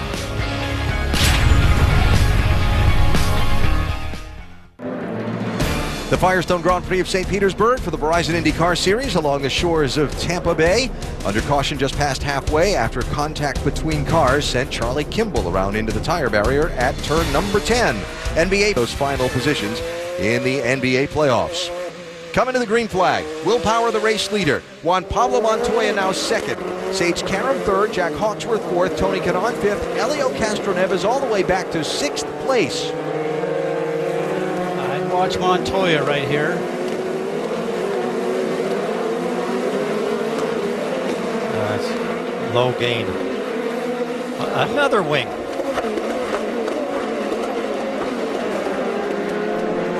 That was Hawksworth going around number 8 of Sage Karam. Right when he was pulling out, he clipped the back of the car and lost a piece of the wing. Well, I think also Sage also moved over a second time to try to stop the progress. And I'm sure that's the message to the 41 of Jack Hawksworth. Keep going. He didn't add, we don't have any more wings, just keep going. I'm running down to the auto parts store to get some more parts. Just joining us, it has been a street slugfest here in St. Pete today. Lots of contact between cars. Not a lot of big crashes, but a lot of those wings, the new aero kits being scattered across the pavement as the give and take ratio between drivers here in this race has been tilted a lot more toward take and a lot less toward give. Absolutely, and I think the man or the company that's going to make the most money this weekend is the one repairing all the bodywork on Monday.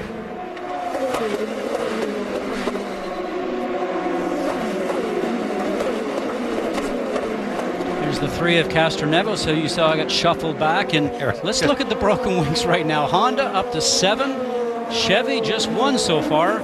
3 of those Honda have been for Andretti Autosport. I love those. Oh, that's a great chart.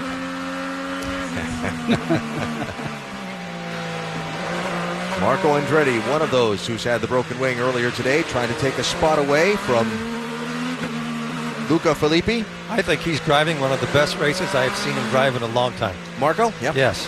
He's right on it. He never gives up, and he keeps attacking anything that's in front of him. He's like a rabid dog.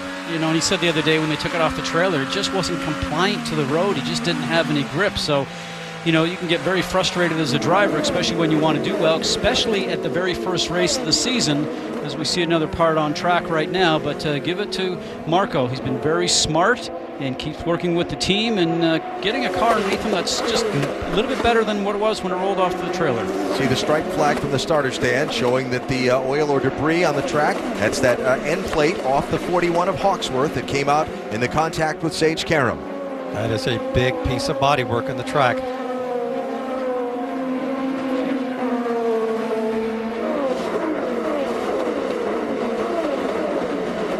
Let's see how Marco handles this bit of traffic. You know, the one thing, guys, with all the yellows that we've had here, we probably have a lot of relieved drivers actually in the cockpit, because a lot of them were worried, as we mentioned at the beginning of the show, about how tough these cars were to drive around this course because of the added downforce with these new aero kits. No power steering in the cars, very forceful on the drivers. A lot of sore wrists, sore arms. They thought they would be really just tired at the end of the day, but with this many yellows here, probably not going to have much fading of drivers in the last quarter of this race. Now, as you see the field come down this main straightaway, you'll notice that piece of debris gone. IndyCar has technology that tracks all the cars around the racetrack, and they had a big enough gap between the last car in the field and the first car in the field that a safety team official was able to step out onto the racetrack and pick up that piece of wing and clear it off the racetrack without putting the race under a full course yellow. and without putting the official in danger in any way. More importantly. Yes.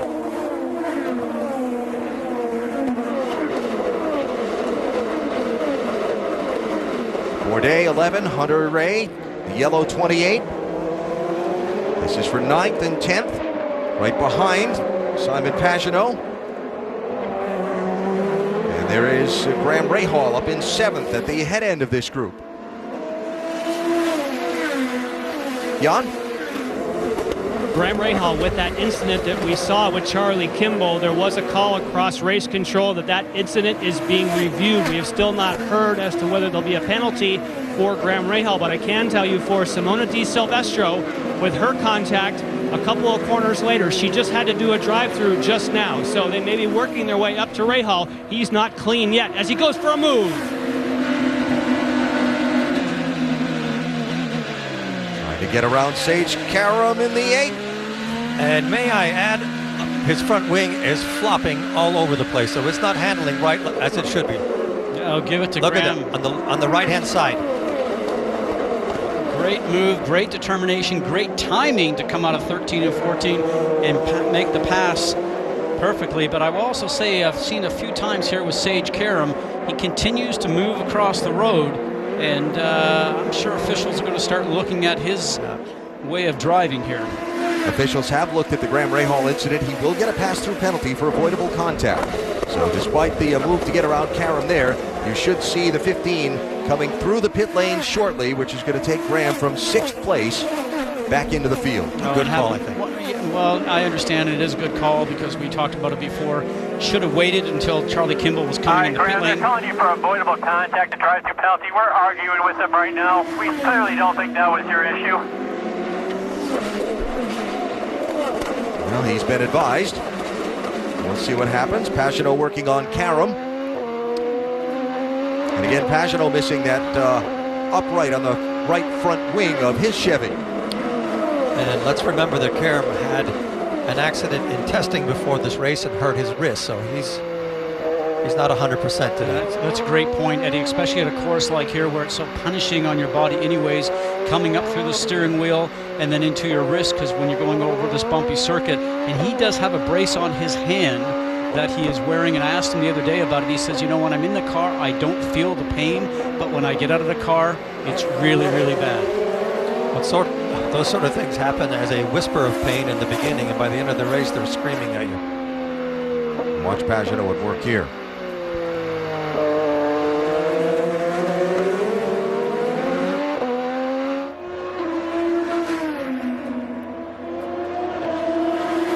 It was Karam that ducked into the pit lane in the 8 car. I think Pagenaud's going to have a problem with Mordosu. Well, I'm not so sure that he might be able to start moving forward now, because I've talked to a few of the drivers, and they say with this new aero kit, as we're starting to watch the leaders here again with Will Power and Juan Pablo Montoya 1st and 2nd, just a very slim margin between the two. A lot of drivers are saying that with this new bodywork, you can actually feel the turbulence from the car in front of you a little bit earlier. So I'm just wondering, for a guy like Simon Pagenaud, who is running up front right now with the cars in front of him, he was not able to get past them as easily as he had hoped. Power came out of that last corner. You could see him tilt his head to his side and check and see where Montoya was in the mirrors.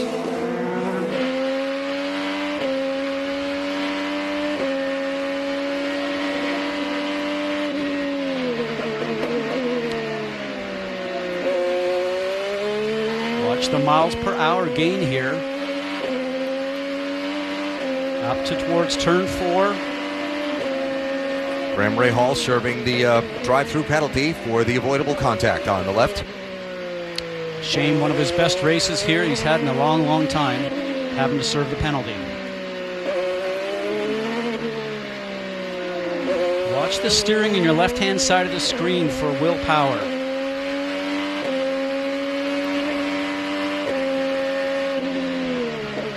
Down to the gears. 2nd gear coming out of turn 10. Using the paddle shifters on the front of the steering wheel. A look from Will Power's Verizon-sponsored car, and a reminder to download the Indycar 15 mobile app to get live streams from in-car cameras and more from Verizon.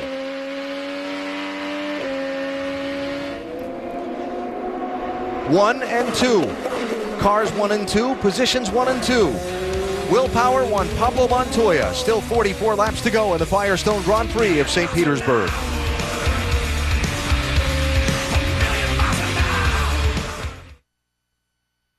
I'd skied there before. I was lost, and my kids could tell. I forgot a map. So I got out my phone. I have Verizon. I don't. So I found us on the trail map and took the only easy way down. It wouldn't load.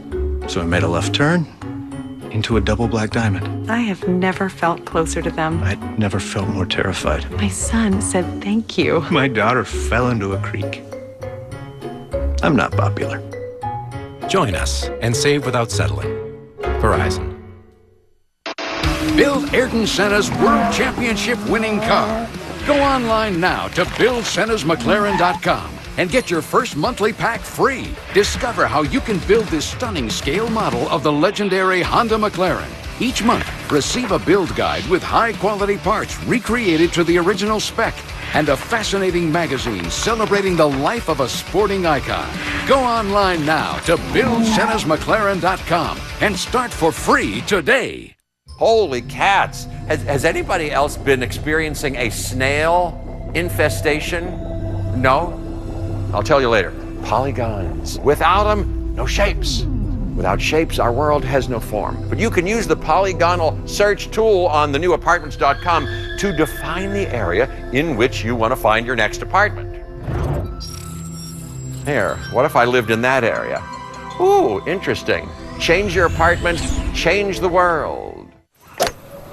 Last year, Quicken Loans paid a year's worth of mortgages for every hole-in-one at a PGA Tour event 17 times. This year, the mortgage we pay could be yours. Win a year's worth of mortgage payments from Quicken Loans. Enter today at pgatour.com/Quicken Loans. This week, Vin Diesel, Dwayne Johnson, and Jason Statham are bringing the fury. Plus, the first ever live two-night television performance by Van Halen with David Lee Roth. And the rocking will continue. New Jimmy Kimmel Live this week on ABC. Tuesday, a mutiny rises. Just tell me who you're working for. And the agents face the ultimate takedown. You need to run. Now they're coming for you.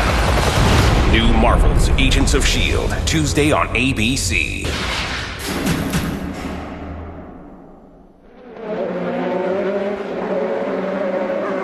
"42 laps to go, 68 complete in the Firestone Grand Prix of St. Petersburg as the Verizon Indycar Series opens its 2015 campaign here in sunny 72-degree Florida. So, the opener of the season gets a lot of attention always. Some interested people watching and commenting online on the Twitter. Townsend Bell? I think he might be right. Bill, it would have been a lot stronger than what they had, and there would have been a lot less souvenirs for the public had it been machined out of solid. Catherine Legg? Scott? How about that? Hold the debris, Batman. I think that's the case for today, isn't it? Lots of debris. Well, I think it's one of the conversation points before the start. Of course, today the debut of the new Aero kits designed by Chevrolet and Honda to put their own stamp and style on the look and performance of the race cars. It was one of the conversation points that with all the winglets and so on and the flicks and flaps that the cars have now, that the potential was there for there to be a lot more if there was a lot of contact between cars. We all wondered if it would be the case. Agree or disagree, but what we've seen today has been perhaps more than we might have expected. I think, and by the fact that they haven't done enough testing with it. Jack Hawksworth missing up. Piece missing out We're going to leave the wing alone. Go, go, go. See, when the car leaves the pit lane there, the front wing is vibrating. That's one thing they've been talking about on some of the Honda cars, that because they have so many pieces out on the outer edge of the wing compared to the Chevy, that more pressure on the wing, and they're finding that does vibrate just a little bit more. An important part that we haven't discussed at this battle between Power and Montoya is that Power is on reds and Montoya is on blacks. And Power is having a very hard time shaking Montoya. Power on the softer red alternate tire. And an update on the top two in the race from Dr. Jerry Punch. Yeah, both those cars guys are being told by their respective pits, fuel conservation. Both are being told they need 2.8 to be able to make it about 8 or 9 more laps to get their fuel window to open on lap 79 or 80. Now, they're also warning Montoya to take care of his tires. He had been very, very aggressive, and they're concerned about the tires on the 2 car going away before they can make that final stop in about 8 laps. Jan. And Doc, that's very interesting about the tires, and this may be surprising, but the more downforce you have on a car, you actually get better tire wear, because what causes tire wear is when the car slides across the racetrack. With more downforce, they become hotter, and when you have the red sidewall tires, you build more heat. So it's very interesting with these new aero kits. It's changed not only fuel strategy, but also tire strategy. And this is all new, so they're learning at Scott for the first time. Been a lot of conversation about the Penske teammates with the addition of Simon Pagenaud to the team, and talking with all of the drivers there. Each one of them discussed how their driving styles compare and contrast, and the addition of another data point and so on. But every one of them said, without being prompted, how differently Juan Pablo Montoya's driving style is from most everybody else on the team. You watch Will Power here from behind the wheel.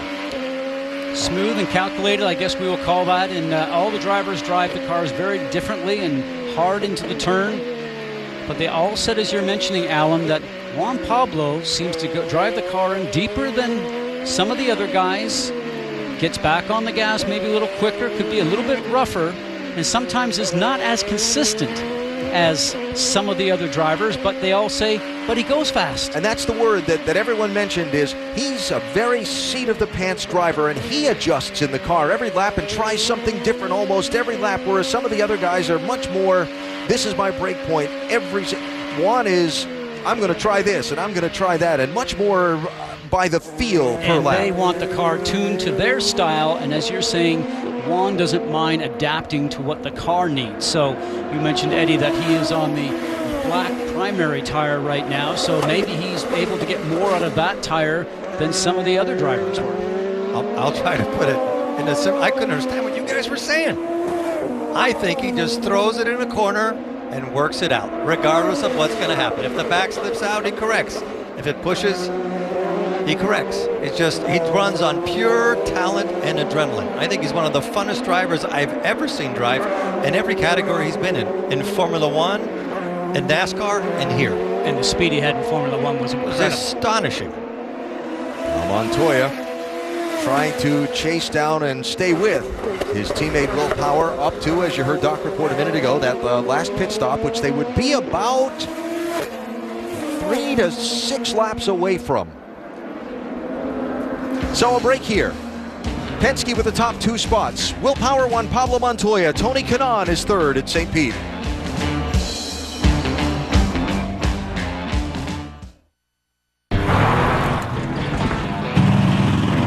If your tires aren't working as hard as you are, then they're not working hard enough. Durable, dependable Firestone tires. Whatever you drive, drive a Firestone.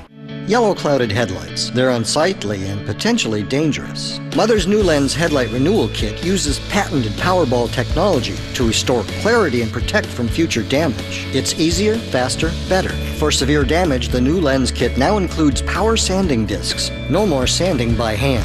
Here's an actual headlight surface before and after restoration. Damage like that can't just be wiped away or covered up. You need the right product. Mother's New Lens Headlight Renewal Kit. I'm MMA champ Chuck Liddell, and I stop things. People. Problems. Anything that moves. Just like Duralast brakes. They stop anything! Hey, if you use anything else, you should stop. Duralast. Proven tough. Get in the zone. AutoZone.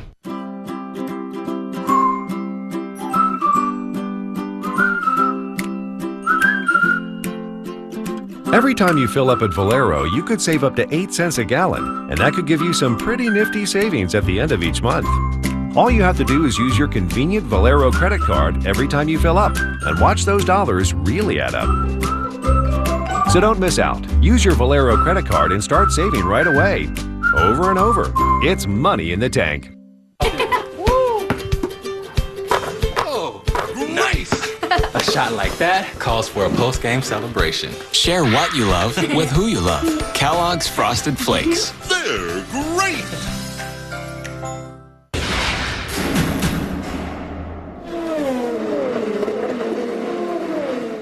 Pretty good little fight for third here between two of this series' veteran drivers. Tony Kanaan in the 10, Helio Castroneves in the 3, fighting for that final position on the podium here with 33 laps to go.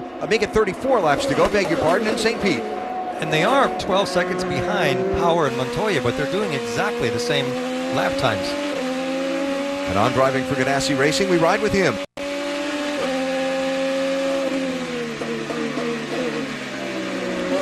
Tony Kanaan in the car that you see behind him, Helio Castroneves, grew up in Brazil racing go-karts against each other. Both wanted to get to the big-time motor racing. Didn't know if they'd be able to do it, but used to promise each other that if I get further than you, I'll try and help you get to the same level that I'm at. When Tony first moved over here, moved into Ohio to Steve Horn's shop for Tasman Racing, and used to sleep in the shop just so he could go off and drive an Indy Lights car. If he wants to help me, he can move out of the way and let him go by, I guess, at this point. Well, we'll see how good this friendship really goes. Downstairs to Jan. And in Tony Kanaan's situation, he has to push really hard as you ride on board, but he also has to save fuel. He needs to do, by my estimation, a lap or 2 more, possibly 3, to be sure he gets it to the end. The Chevrolets can probably go 30, 31 laps. You can see there's 33 to go. So he's got to nurse this thing in case it's green all the way to the end, and he's got heat from behind. The team's saying, you got to save some fuel. We got to get in the window. If he starts saving too much fuel, Castroneves will get by, and that might be necessary. Rick? Graham Rahal brings the car in. I can tell you that is one frustrated driver that I've been hearing on that car quite a bit this afternoon. Very unhappy with that penalty. He felt there was no way that he could avoid that contact. They've just been telling him, calm down, get ahead, pay attention to you can gain some spots, and we'll do what we can in this race. Now, last year, the final pit stops in the race were made at lap 77, which is the lap we're on now. They were made under caution. There was another yellow after that helped everybody get there. We'll see if Graham Rahal is able to duck in first. Maybe there's a caution that brings everybody else to pit road, and he ends up being the track position winner on the gambit there. And certainly, I'm sure that's what they're thinking, because there has been so many yellows here today. But as case usually happens in front of you, there won't be one. Whenever your hope is not a very good strategy, whenever you count on a yellow, it never comes. And still the race for the lead between Power and Montoya.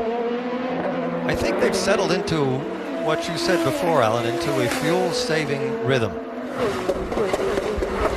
Race hard enough to keep the other guy either A, behind you, or B, in sight. And their times have slowed down about 0.6 of a second. While saving what you can to try and make some fuel.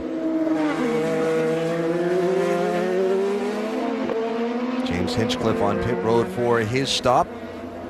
And again, a quick reminder to download the IndyCar 15 mobile app to get live streams from the in-car cameras and more from Verizon.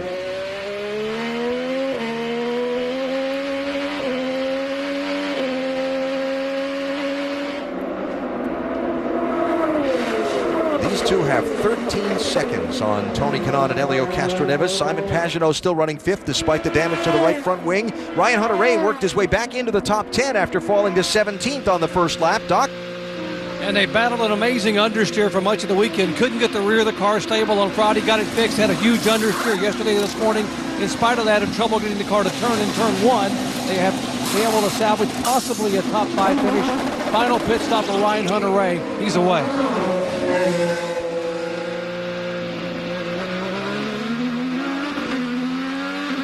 After finishing second in this race to open last season, every position he's able to gain in this last run of the race is going to be bonus points for Ryan Hunter-Reay, again getting shuffled in the early part of this race.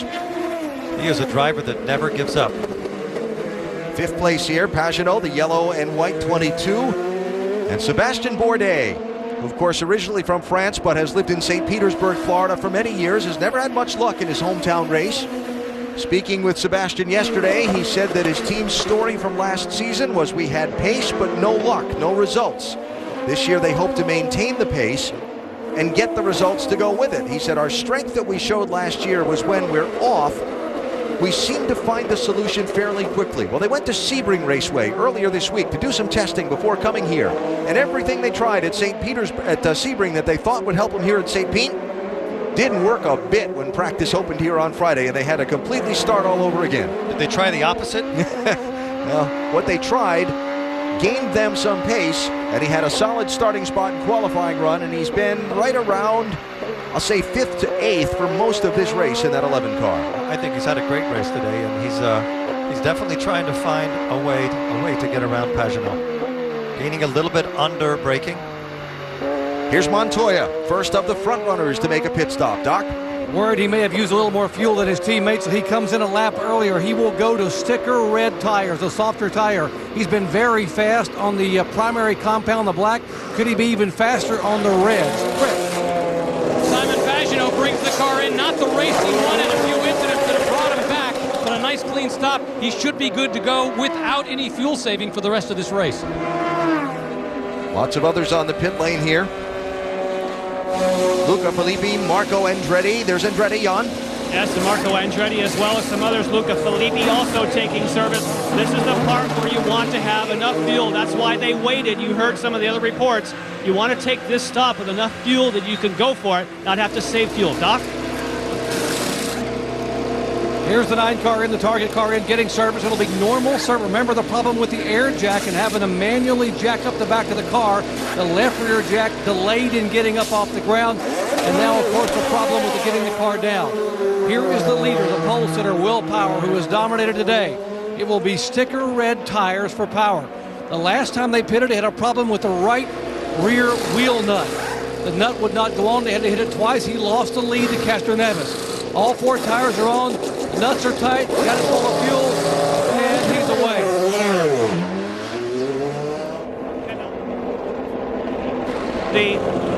To take, and he had to really work the fuel to make this window, but they're very happy. They decided to make no changes on the car, and he slots in right where he wants to be now, hopefully with some fuel to work with. Helio Castroneves is now the race leader.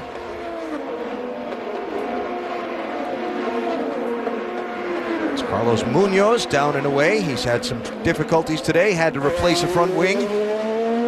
And we watch Castroneves make his way around toward the pit area straight away and see if he makes his final stop here.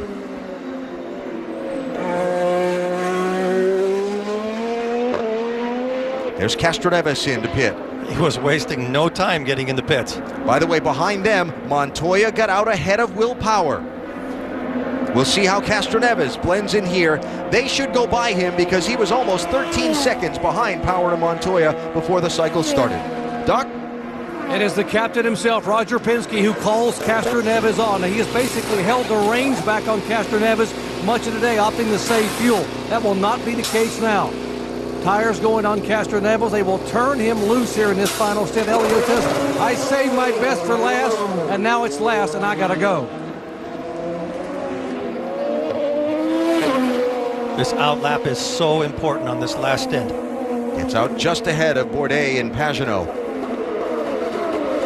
Still doesn't have his tires up to temperature. These next 2 or 3 corners are going to be very tricky.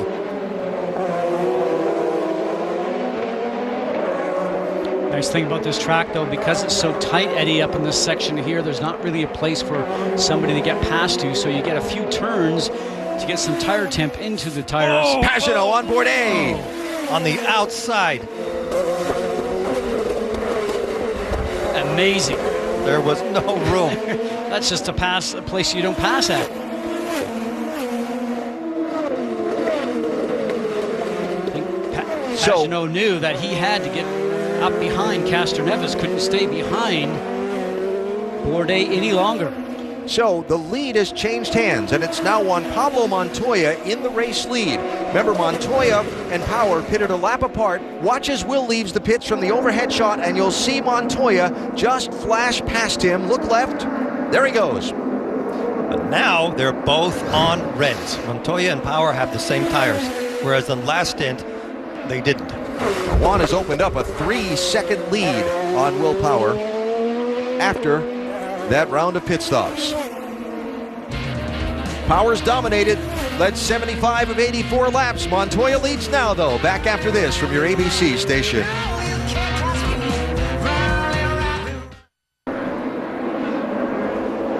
Here at the Firestone Grand Prix of St. Petersburg, Juan Pablo Montoya out in front. After an exchange on pit stops, Montoya stopping at lap 81, Power stopping at lap 82, and they exchange positions. Watch the pit stop here for Power. We call your attention to the back of the car after the work is done.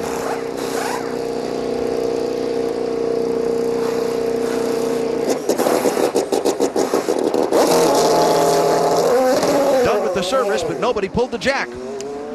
Yeah, and if you add to that the fact that Montoya probably put everything he had into his outlap with cold tires, those two things put him behind.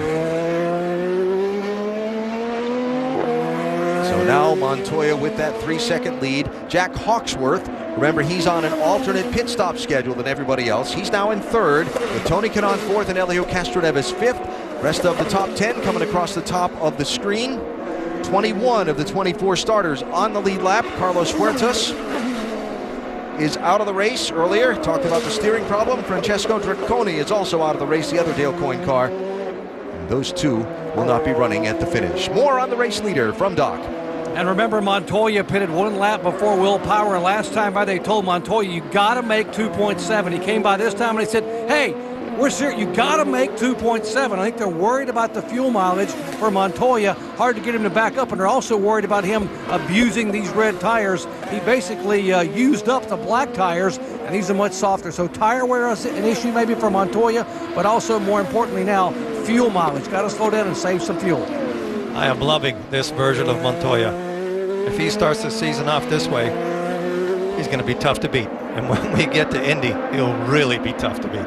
Well, I've been watching the times actually between both those drivers, and continuously Will Power is starting to gain 2 to 3 tenths, sometimes 4 tenths a lap. You can start to see that that distance is starting to shrink. Well, if they're telling Montoya he's got to make a fuel number, then he does have to meter that speed a little bit, whether electronically through the fuel settings that they can change on the steering wheel with the engine mapping of the car, or through that right foot. Catching Montoya is one thing. Getting around him is another. Especially when you're teammates, so it's going to have to be very clean.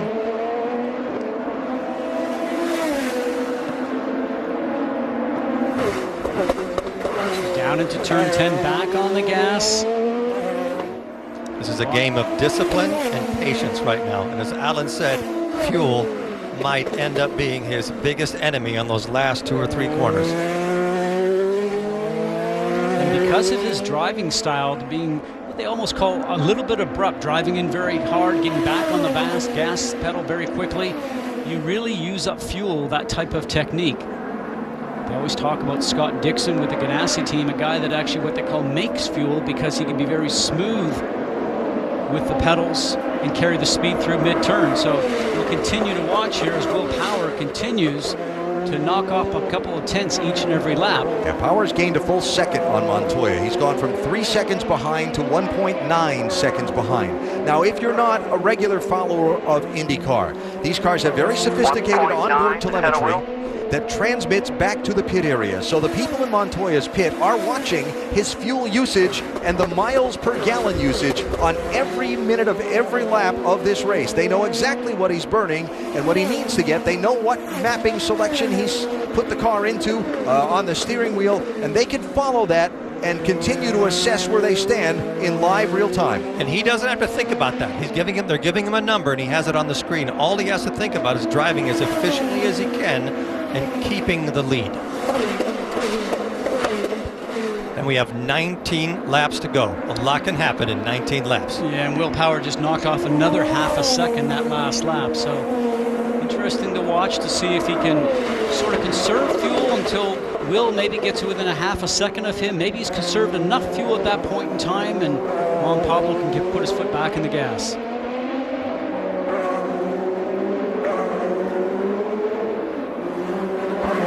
And a big gap from these drivers, by the way, back to third place. 8.5 seconds back to Jack Hawksworth. These last laps that we're going to watch are the ones where you can really tell the difference between the drivers that have trained and are fit and those that are not. Especially with these new cars that have all this extra downforce, and the steering is supposedly a lot heavier. Power's there, down to 1 second. Now remember that they have the push-to-pass option, which gives them that 15-second burst of additional horsepower that they can use 10 of during the race. You see they each have 4 left. They'll be trying to save some in case there's a late restart.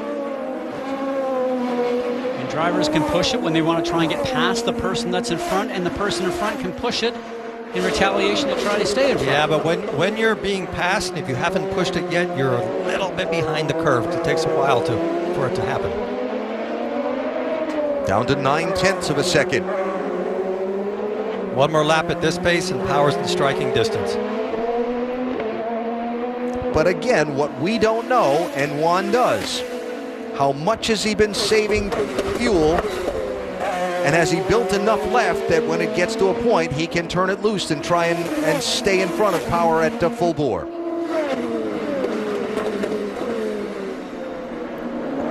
Very interesting.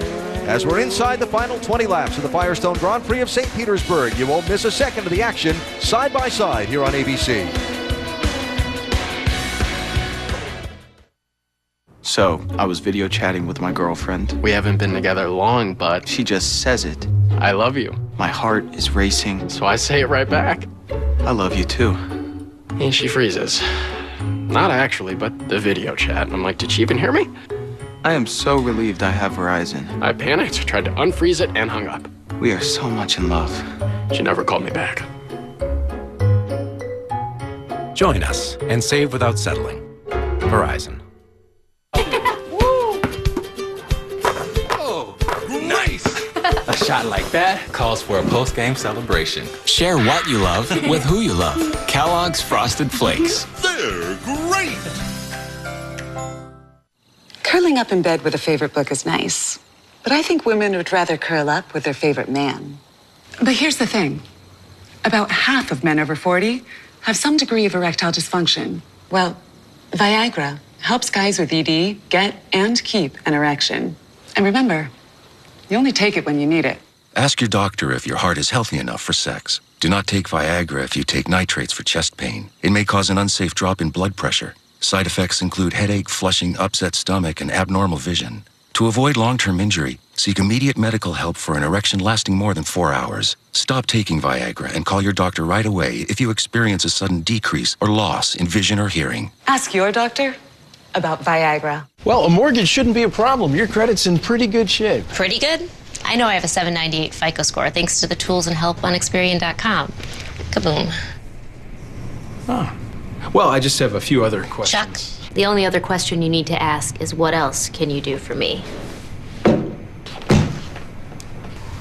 I'll just take a water. Get your credit swagger on. Become a member of Experian Credit Tracker and find out your FICO score powered by Experian. FICO scores are used in 90% of credit decisions.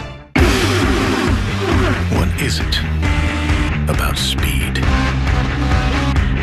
Do these rivals chase speed because they can? Or because they can't help it? Indycar. The heart of racing. Go to IndyCar.com for live timing and scoring, upcoming race details, and to join the conversation.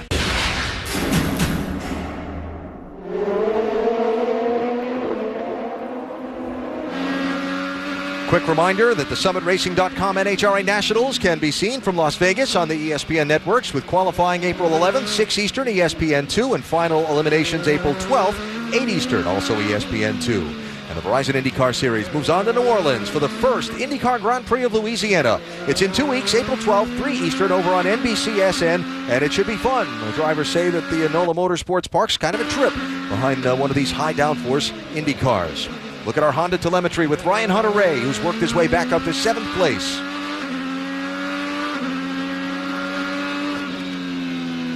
Remember, Hunter-Reay got shuffled as far back as 17th after getting shoved wide in turn 1 of lap 1. It's been a steady dig back out for last year's Indianapolis 500 winner. Up front, from 3 seconds behind. Will Power now a half a second behind. How much fuel was Montoya saving to allow that to happen? Where do they stand with 14 laps to go? They've got a clear 11 seconds on third place Tony Kanaan and fourth place Helio Castroneves, who'll probably have a good fight for themselves for the final spot on the podium. But Will Power trying to make himself seen in Montoya's mirrors there. That's what you call knocking on the door. I'm here. Just in case you forgot, I'm right behind you. Now we'll see what sort of a different line he takes on most of the corners. The one advantage that Montoya has right now is that supposedly with this new downforce package that they have, the front car disturbs the air for the back car, Scott, especially in this fast section after turn 1. Which is something that generally doesn't happen at a street circuit like this. It's more apt for countryside circuits that are out in the country like Mid-Ohio or something like that we visit. But we've had that report from quite a few drivers, and they said they would learn more about it as they get a chance to race the cars here. So it might be a little difficult sometimes to actually get up as close to the car in front as you need to be able to take advantage of getting that slipstream down the straight. Yeah, Kanaan was adamant about that. Not pictured, Jack Hawksworth did give up position in the top 5 to make his final pit stop. So Hawksworth is all the way back in 12th place, 34 seconds from the race lead. What a great race by Kanaan today.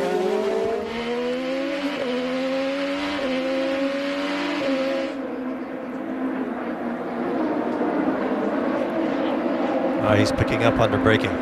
Yeah, but look at the line that Juan Pablo uses on the exit. He gains coming out. They're so evenly balanced. Still clear by 3.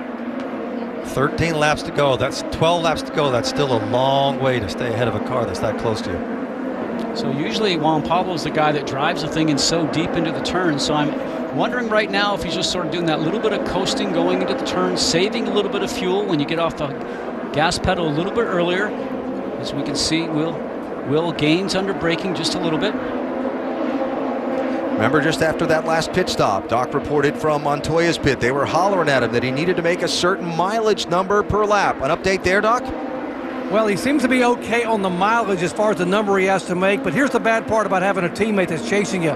Will Power is well aware of the fact that Montoya began this race today on red tires and wore them out before the first stop. The tires were gone. And so now the warnings that have come over the radios here to Montoya have been about trying to save the tires. Apparently the fuel number may be closer, okay, but they're worried about the tires going away in the final 9 or 10 laps. And Will Power just trying to keep the pressure up.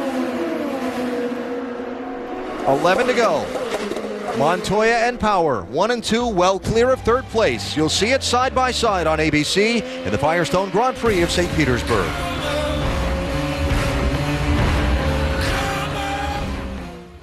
Searching for a great used car? Can you help? Start with the millions of used cars for sale at the new Carfax.com. Show me cars with no accidents. Show me no accidents and one owner. Show me no accident, one owner cars with service records. That's awesome. That's the power of Carfax. Find the cars you want, avoid the ones you don't. Plus, you get a free Carfax report with every listing. Start your used car search at Carfax.com. Progressive Insurance here, and I'm a fox who thrives on the unexpected. Ha ha! Shall we dine? You wouldn't expect an insurance company to show you their rates and their competitors' rates, but that's precisely what we do. Going up? Nope. Coming down. And if you switch to Progressive today, you could save an average of over $500. Stop it. So call me today at the number below. Or is it above? Dismount. Oh, and he sticks the landing. Guys, I won! I'm the winner! Dude, everyone's a winner. Everyone. It's the Everyone's a Winner giveaway at Dave & Buster's.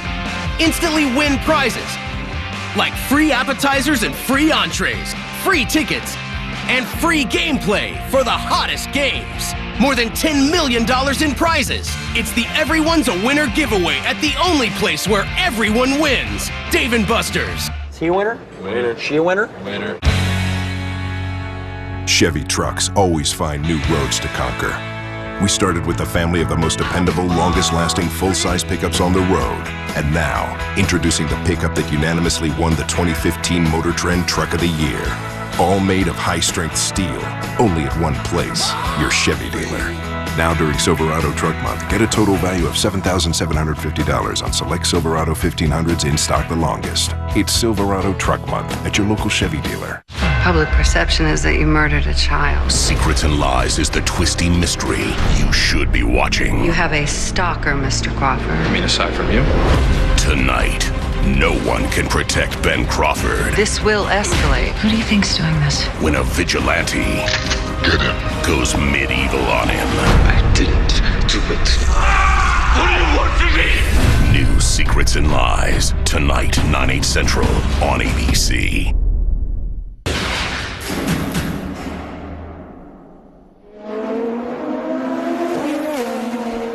You saw it in our ABC side-by-side coverage. Will Power took a run at Juan Pablo Montoya in turn 10. As Montoya tried to hold the lead, the contact brushed that upper right winglet off the front side of the one car. Another look at it here. Montoya got a slow drive off of turn 9, didn't get through the kink very well, but some NASCAR-style bumping going on, some great driving by Juan Pablo Montoya. Now on board here, watch Will Power take a chance, dive in. The door closes on him. He sees it. Now that winglet off of Power's car slid off the course there in turn 10, but then that came out from underneath his car down this main straightaway. That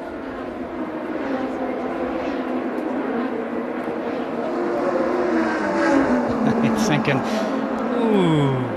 That's the most emotion I've seen from him in 20 years. Well, Roger says, frequently and often, I expect my drivers to race each other hard and race for the win. I just don't want them to take each other out. That was perfect. That was really good driving on both of those drivers, Scott. I mean, that was really tight. I can understand Power had an opportunity there, but it was the first one that he had. Well, it sort of tells me that he was giving it just about all that he had, and there was an opportunity and he was going to try and take it up. Because I wondered if he was maybe sitting back for 5 to go. Passing Montoya in a place like that, boy, you've really got to have more than just a quarter of your car in. He did kick the push to pass button when he tried to make that run, and Montoya did not. Well, there's the surge in power then. Because I wondered if maybe Montoya didn't get off the corner well, so give it to Will. He was trying to do it on an act of surprise, passing somewhere where he maybe didn't expect it. Now Montoya's coming up on traffic, so this could easily turn around. And quite a group of traffic. There are about 8 cars ahead of the race leaders here that they'll have to navigate over these final just over 6 laps. So it might not be over. Normally the advantage is of the first car that hits traffic, but depends on where he catches them. 6 laps to go. And Will Power just put in a very quick lap.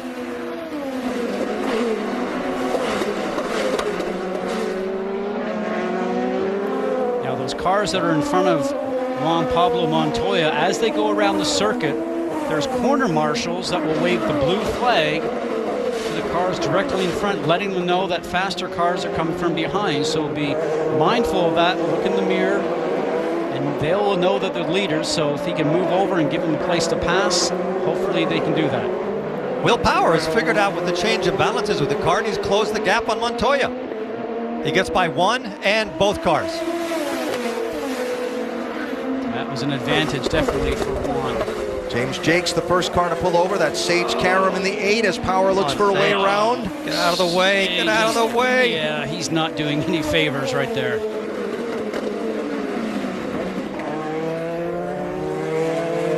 After this lap, there's only going to be 5 laps to go. Yeah, damage may be done right there. I'm sure Will Power will probably have a conversation with Sage Karam after this event here today. I know I would. It wouldn't be, hey, you want to go have a coffee, would it? Yeah, I wouldn't be buying him a coffee, you're right.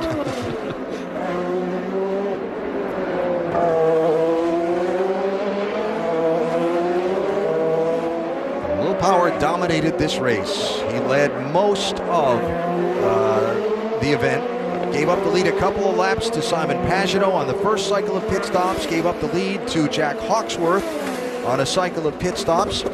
Lost a little ground to Helio Castroneves on pit road the first time, but they weren't leading. Some other people stayed out to have the lead, and Power was able to rocket right past all of them on that restart when things got bottled up behind cars that hadn't pitted. Then the key moment in this one on pit road at laps 81 and 82 when Montoya came in first, and when Power came in a lap later with the lead, it's a little slower getting away, and Montoya got out in front of him. And you know what's interesting in this one? We talked about the Penske domination that we expected to see today. Obviously, the drivers are up front, but we expected to see Will Power and Simon Pagenaud battling for the lead. But right now, you've got a guy, Juan Pablo. Remember, he came back to IndyCars just last year, said I was driving behind the car for the first half of the season, then I finally got it going at the end of the season. He's the guy that may end up winning this event, and a bit of a surprise, probably for everybody on the team. Except him. So the Penske cars that started 1, 2, 3, 4 are running 1, 2, 4, 5. And the third place car is Tony Kanaan there in the Ganassi Racing number 10. Ahead of Castroneves. He's had a great weekend. Probably one of the fittest drivers, if not the fittest driver in the field. Tony talked to us about the difference between starting this season versus starting last being his first with the Chip Ganassi Racing team. And he said confidence and understanding. I know how they work, I know how my teammate work, I know how the system works, and now I feel more confident speaking up for what I want within the system and getting it. Exactly, because remember he said it when I first arrived there, I was trying to drive cars that were perfect for guys like Scott Dixon. He said it took me half a season before I got comfortable in saying, hey guys, it doesn't work for me. So he worked with the engineers, got more comfortable with the car, and he said, I'm so much further ahead this season than I was last, as you mentioned, Alan. So Kanaan being the one to spoil the Penske party at the front of the pack. Juan Pablo Montoya coming to 2 laps to go. And he's keeping the distance consistent. Our Firestone durable driver of the race. Again, getting the lead on the exchange of pit stops and fending off the challenge of Will Power. Now, if there's any question about did he make enough fuel to make the finish, you would hope they've figured that out by now and dialed it back a little bit. There is a big gaggle of cars up ahead of him. There you go. Yep, and when there's more than 1 or 2, it's usually difficult to get around. And that group will probably be racing each other for a position, so sometimes you're not mindful to look in the mirror. I don't know if he'll catch them in 2 laps, but he might. This group that includes a number of drivers that have had some trouble today, including Scott Dixon way back there in 16th place.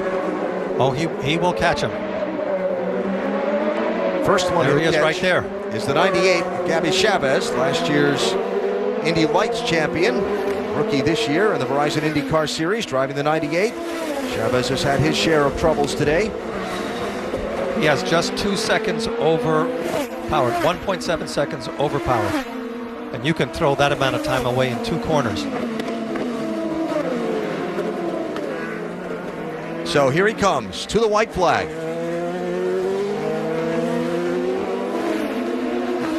And we enter the final lap of the season opening race for Montoya.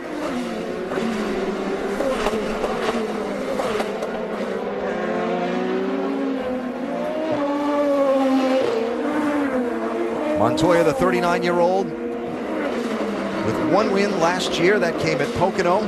Finished 4th in the championship. And of course, the first part of the season, very much a struggle as he adapted to returning to open-wheel racing. But he finished the season with 3 straight top 5s after some mid-season adjustments to his team lineup last year, and has picked up this season right where he left off at the front of the field. Boy, this is going to be tight right at the end. Trouble in front of him. Nope. Kimball gets spun around, but he's well clear of Montoya. And here comes Juan Pablo to the final corner with the checkered flag ahead.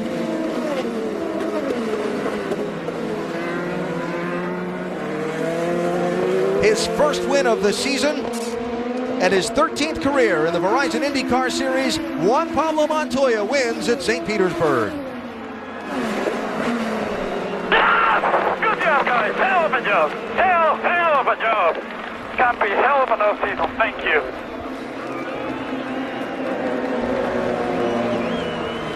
For the captain, Roger Penske, a trip to victory lane, and 4 of the first 5 finishers to start off this year. How about that drive for Montoya? He's back to the Montoya that we all know and recognize. Impressive. You know, he's one of the elder statesmen in this series right now, 39 Great work, years bud. old. Great work. One job. Good job, buddy. Show them what we're going to do this year. No question, Montoya is very elated after this win, huh, Doc? Absolutely. And Roger, your thoughts on the impressive performance by Team Penske this weekend? Well, I'll tell you, it was a fight with our two guys up front there. I mean, it was just an amazing weekend. Guys worked hard during the winter, the new aero kits. Thanks for Chevrolet and Verizon for the support. But to come back this year with the fast times there on qualifying day and to win this race, finish 1-2 in the top 6, wow, what a day. I know there are never team orders, but what goes through your mind when you see your two guys battling and they have contact like that? Well, we said at the beginning, let's take care of ourselves, but at the end, they got to go racing. And I think you saw that Will was trying to get by, and Juan didn't want him by. So I'm sure they understand that, and we'll just move on to the next race. But a great day for all the people at Team Penske. Team Penske finishing 4 in the top 5. Team Penske led all. For a season start, bud. Team Penske led all but 5 laps in this race today between its 4 drivers. Will Power 75, Montoya 27, Simon Pagenaud 2, Elio Castroneves 1. Only Jack Hawksworth got in the way of their parade at the front of the field, with the 5 circuits led on various exchanges of pit stops. Impressive. I would say they've done their homework properly. Roger Penske is America's version of Enzo Ferrari.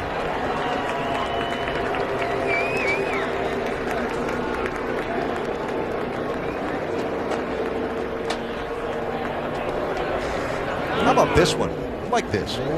First win in an IndyCar on a road course since Vancouver, 1999 for Juan Pablo Montoya. Wow. After having done such a long stint in NASCAR.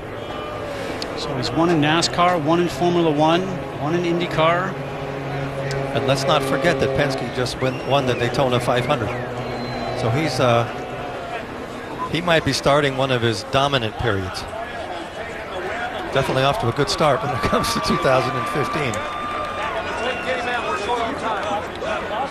Great champion.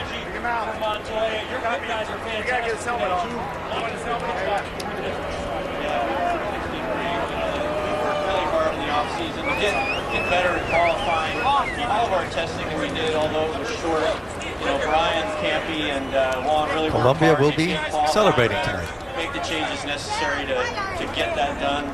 A real testament to Juan out there.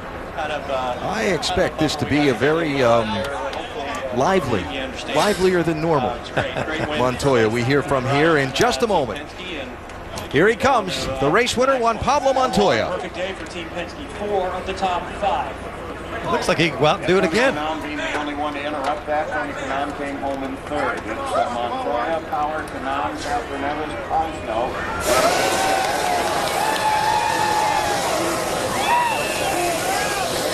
I don't think I've seen Juan Pablo Montoya smile this wide in a long time. Juan Pablo, what a performance, what a day. We talked earlier and you said I had to be so patient a year ago. Not today. Take us through your run. No, it was a good day, to be honest with you. I mean, I was really good in black tires, and I think that was the key. On reds, tires weren't going off. At least they went off at the beginning, so afterwards, like when running there at the end, I was just running slow just to look after them. And when I needed to push, I could push and open the gap to Will. But, you know, everybody at Verizon and Team Penske did an amazing job. Chevy as well. You know, this aero kit is amazing to drive. What about the contact? Could you see Will Power trying to make the move underneath you there with the mirrors and where he was? I mean, I saw him try to make the move, but he was way too back, you know, way too far, and I wasn't going to give him the position. If he was beside me, you know, go ahead. But I know when I got to the turning point, he wasn't even close. So it's a shame we touched, but it's all good. It's racing. Juan Pablo Montoya wasn't going to give him the position, and indeed he didn't, and he ends up in victory lane at St. Petersburg. Alan? Nice work. Celebrating with the team. What will be a very popular win as Montoya takes the trophy at St. Pete.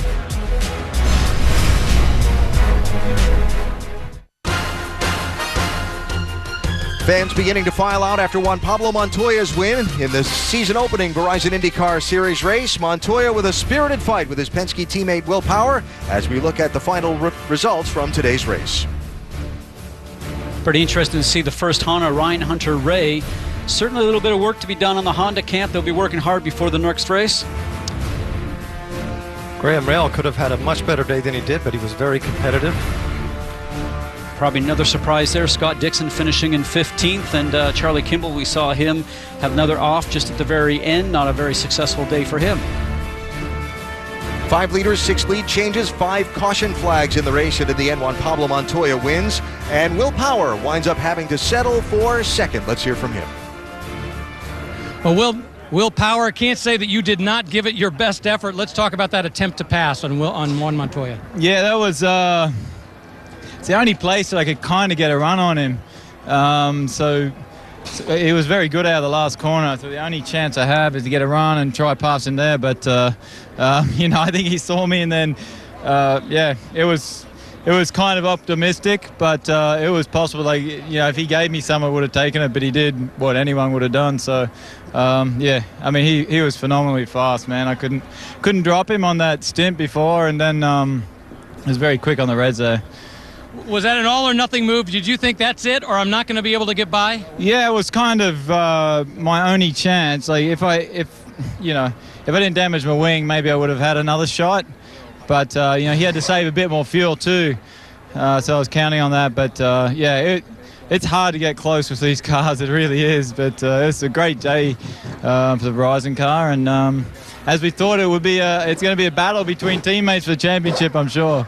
All right, once again, Will Power, a hard-fought second place. Turning point of the race, Rick, when Power gave up the lead to Montoya on pit stops at laps 81 and 82. He made that attempt at lap 99, but in the end, his team owner Roger Penske is celebrating with Juan Pablo Montoya and not Will Power in victory lane here in St. Petersburg. Up next, ABC World News or your local news, except on the West Coast. So the debut of Aero Kits in the Verizon IndyCar Series. Saw a lot of bits and pieces from those Aero Kits scattered around the racetrack after contact between cars throughout the day. And in the end, it was as expected, a Team Penske dominated day with Juan Pablo Montoya the winner.